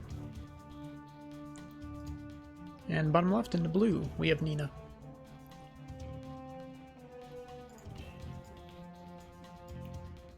This is a pretty long map. I'm not quite sure how a PvZ is going to work out on this one.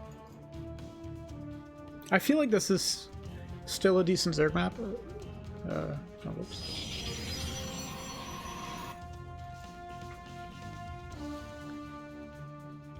This one's a bit hard to take a third on if you're Protoss, I feel. Like, this base is really susceptible to attacks from a lot of different locations. And this one's just really open. It's not ideal. We might see a more aggressive playstyle from Nina.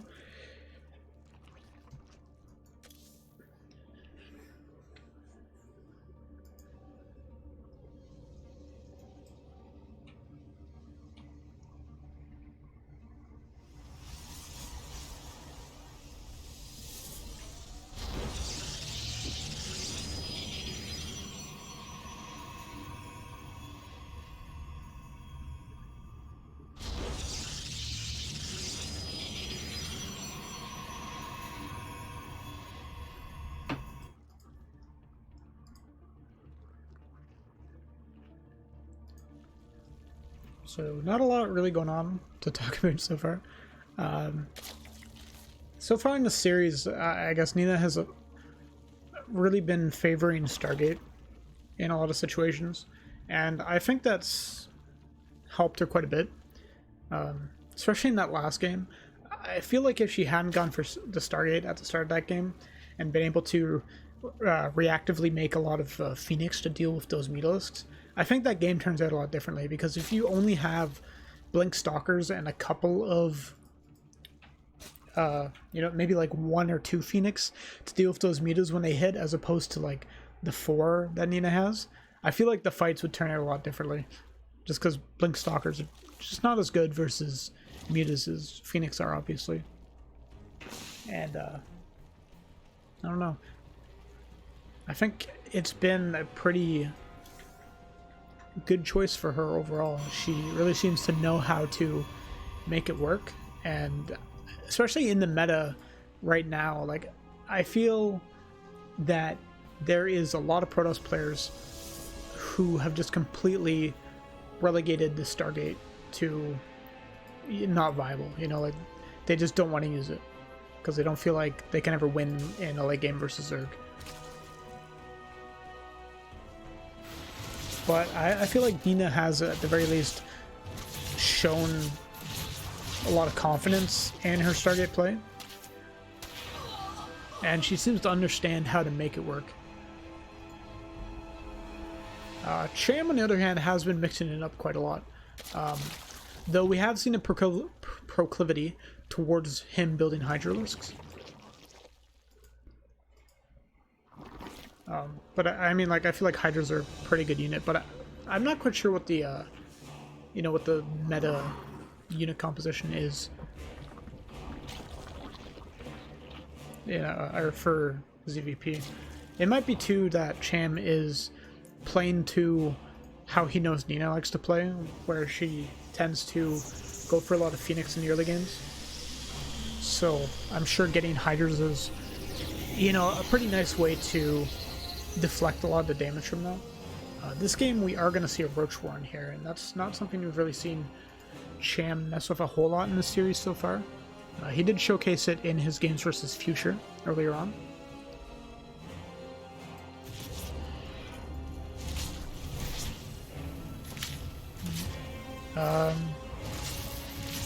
Bit unfortunate there. This Oracle and the Phoenix came in hoping to find some drone kills, but no drones transferred to the space just yet.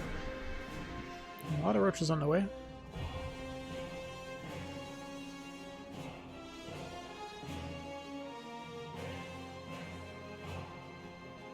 Just straight roaches on the production tab so far. So, I mean, like, the lack of drones there might have been a sign here.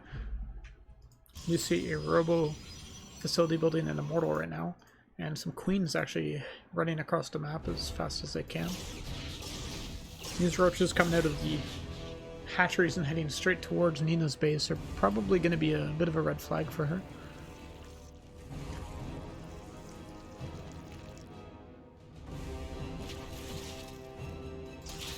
Cham risking it all with this build. Is this going to work out? Nina does have one Immortal and a second one on the way.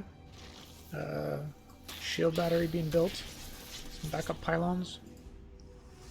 And this is a pretty strong looking push, especially against the Stargate opener. At the very least, it's going to be able to kill this third base. but I'm not sure if that's going to be enough.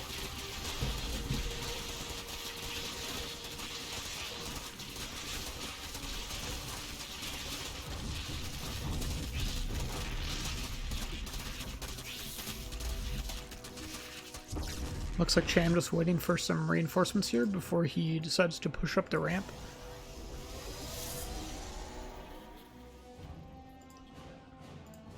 Sentries, immortal, shield batteries, all getting ready to try to hold this.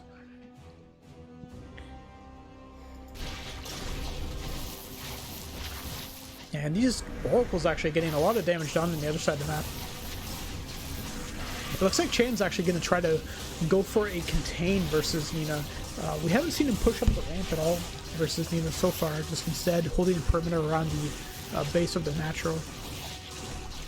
Just trying to build some drones, but I mean, these oracles are getting quite a lot done back at Cham's base. 18 drone kills so far. Even going to be able to recall these oracles all the way back home. But, I mean, like, this force outside of the base is pretty scary.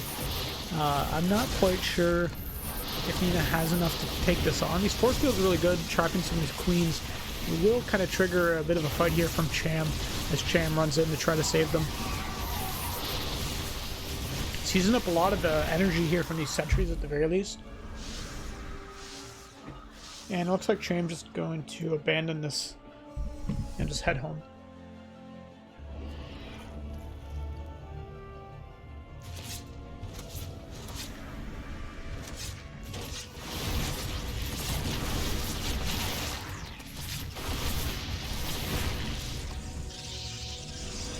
These sneaky Zerglings running in here, and they're going to try to get a cancel on this base. I feel like they definitely will. Nice call. This is an interesting position. I feel like with the amount of drone damage that Cham took while he was trying to drone up back at home, it is very significant. Like, that amount of drone damage, like 18 drones, that's a lot to recover from.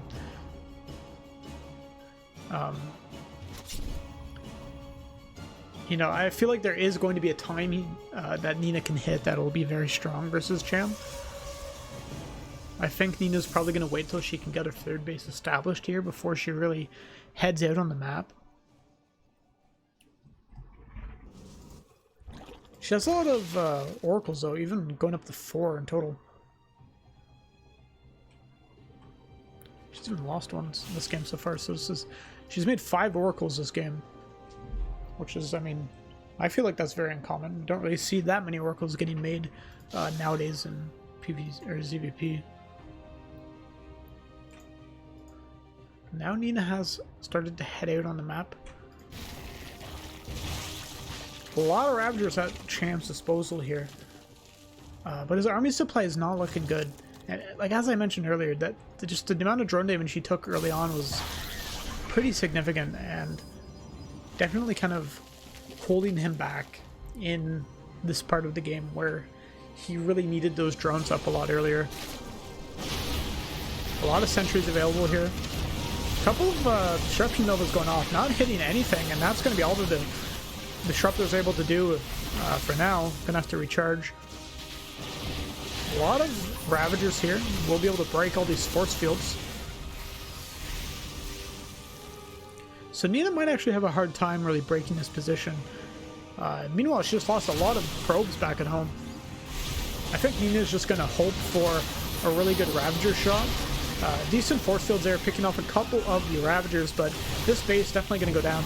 There's another base at the other third location here that Cham can move his drones to. A bunch of Banelings are on the way here. Is Nina going to walk right into these? Really nice disruption nova, actually. It picks off most of the Banelings. Only like 6 or 7 Banelings left over here, and a decent amount of Ravagers. I don't think there's enough here for Cham to hold on if Nina keeps pushing. Cham desperately needs some more Banelings to hold on.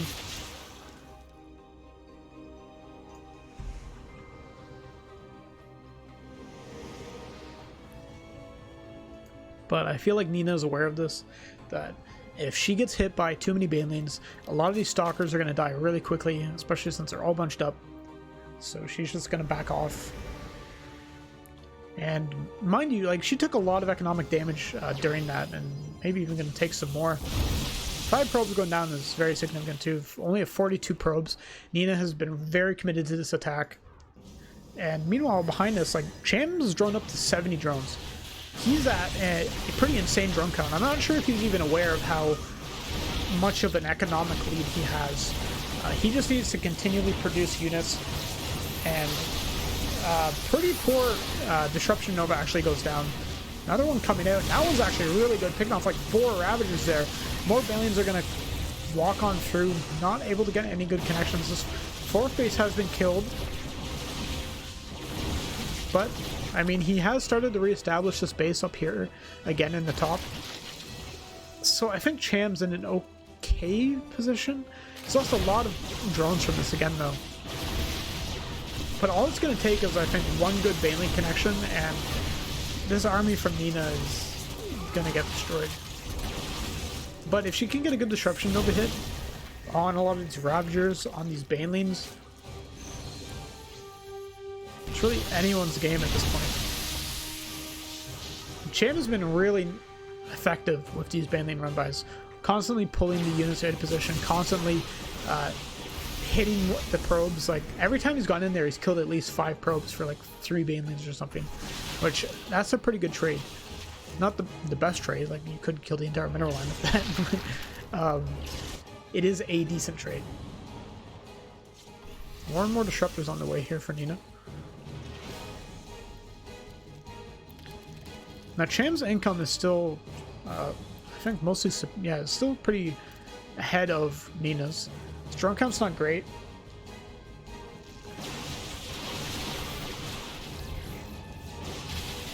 Disruption Nova goes out, isn't able to hit much. That one hits a couple of the Ravagers, but Cham just having a hard time committing to any of these fights. And I feel like it's Nina just not allowing him any room to breathe. Like, every time he tries to get his units together, basically, like, Nina just comes in and forces him to waste a couple Banelings. And she's been constantly forcing him to exchange bases, basically. Like, he's able to mine off this one for a bit, and then she kills it, and then he has to go mine off the other one, and then she runs around and kills that. Another Baneling run by, killing 12 probes. Nina down to 38 probes. And I think that's the only thing keeping Cham in this game is those Baneling run bys. Looks like we're going to see a bit of a surround here. Some of the Banelings rolling in, not killing too many of these Stalkers. Nice force fields coming down.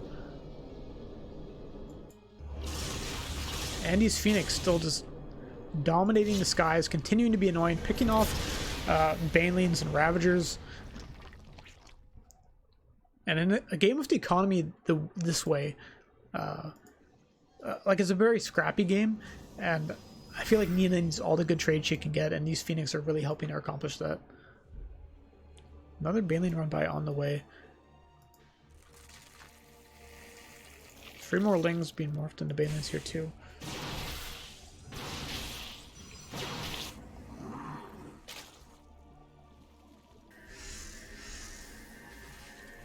Cham trying desperately to stay in this game. But, like, this army from Nina is getting scarier and scarier. Neither player is really able to afford upgrades either. They're just both committed to just building up as big of an army as they can, because if either of them commits to anything else, it feels like they will not be able to hold each other at bay. Though we do see Nina now going into a couple upgrades of her own, getting +1 air and ground attack. See a big flank here coming in, but a lot of, oh my god, some of these the stasis wards are getting really good connections here. Really nice force fields blocking off the northern half of that. Oh my god, these Disruption Novas are just keeping Nina in this game. Big Baneling hits, though, on this army are going to force Nina to take a step back.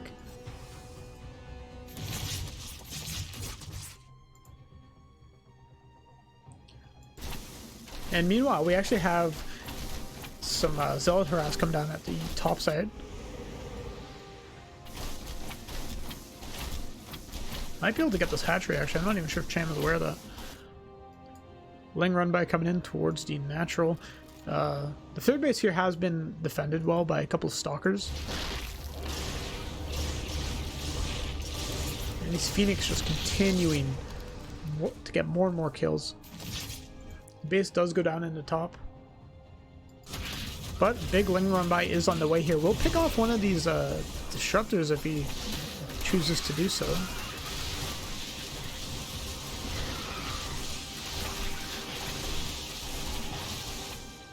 "12 probes going down is pretty significant. That's, you know, a quarter of his opponent's economy.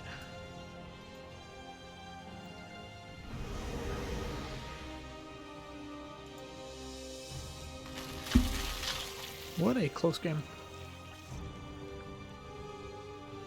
But again, like, I think the biggest issue is just that Nina's army has continued to expand, whereas like every time they fight, I feel like Cham's army gets shaved off.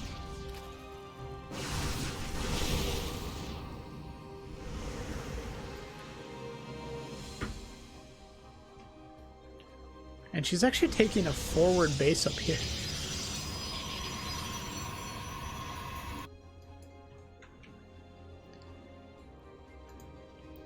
The Baneling run by coming in. Not really killing too much, only 6 probes going down. Another base forced to be evacuated here from Cham. This is like the 20th time he's tried to take this base.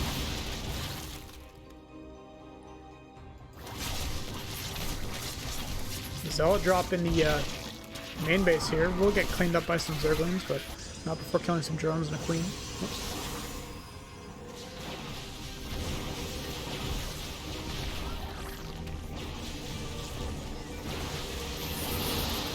There's a lot of disruptors with this army. A lot of these Banelings are able to roll in and get some pretty good connections on some of these stalkers.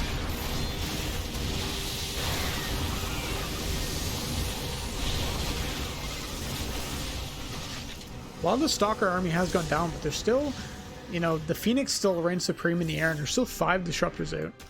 And, oh my god, these Zealot run-bys have been so critical for Nina to keep herself in this game. She's been able to pick off so many bases and do so much damage. And that's going to be it. She just completely destroyed Cham's economy there at the end. And she's going to be our Pizza Pie champion for the season. Or, well, for the start of this season. Really well played series. Really impressive games out of Nina. I didn't expect her to be able to take out both Starkiller and Cham. So, really impressive showing tonight. Congratulations to Nina.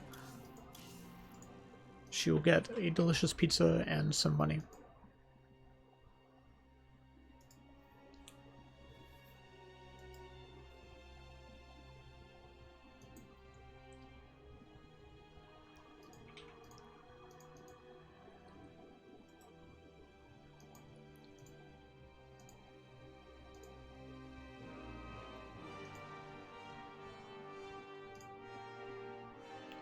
So that's pretty much going to be it for us tonight. Final call out to go and help us out. Support us on Matcherino. You can use the coupon code PizzaPie31 to add 50 cents to the prize pool for free. No money added from yourself. And of course, thank you all for tuning in and supporting us in our endeavors in the Pizza Pie. And thanks, of course, to the players for showing up as well. It's a pleasure to cast for you tonight. And that's going to be it for me. Have a good night, everyone.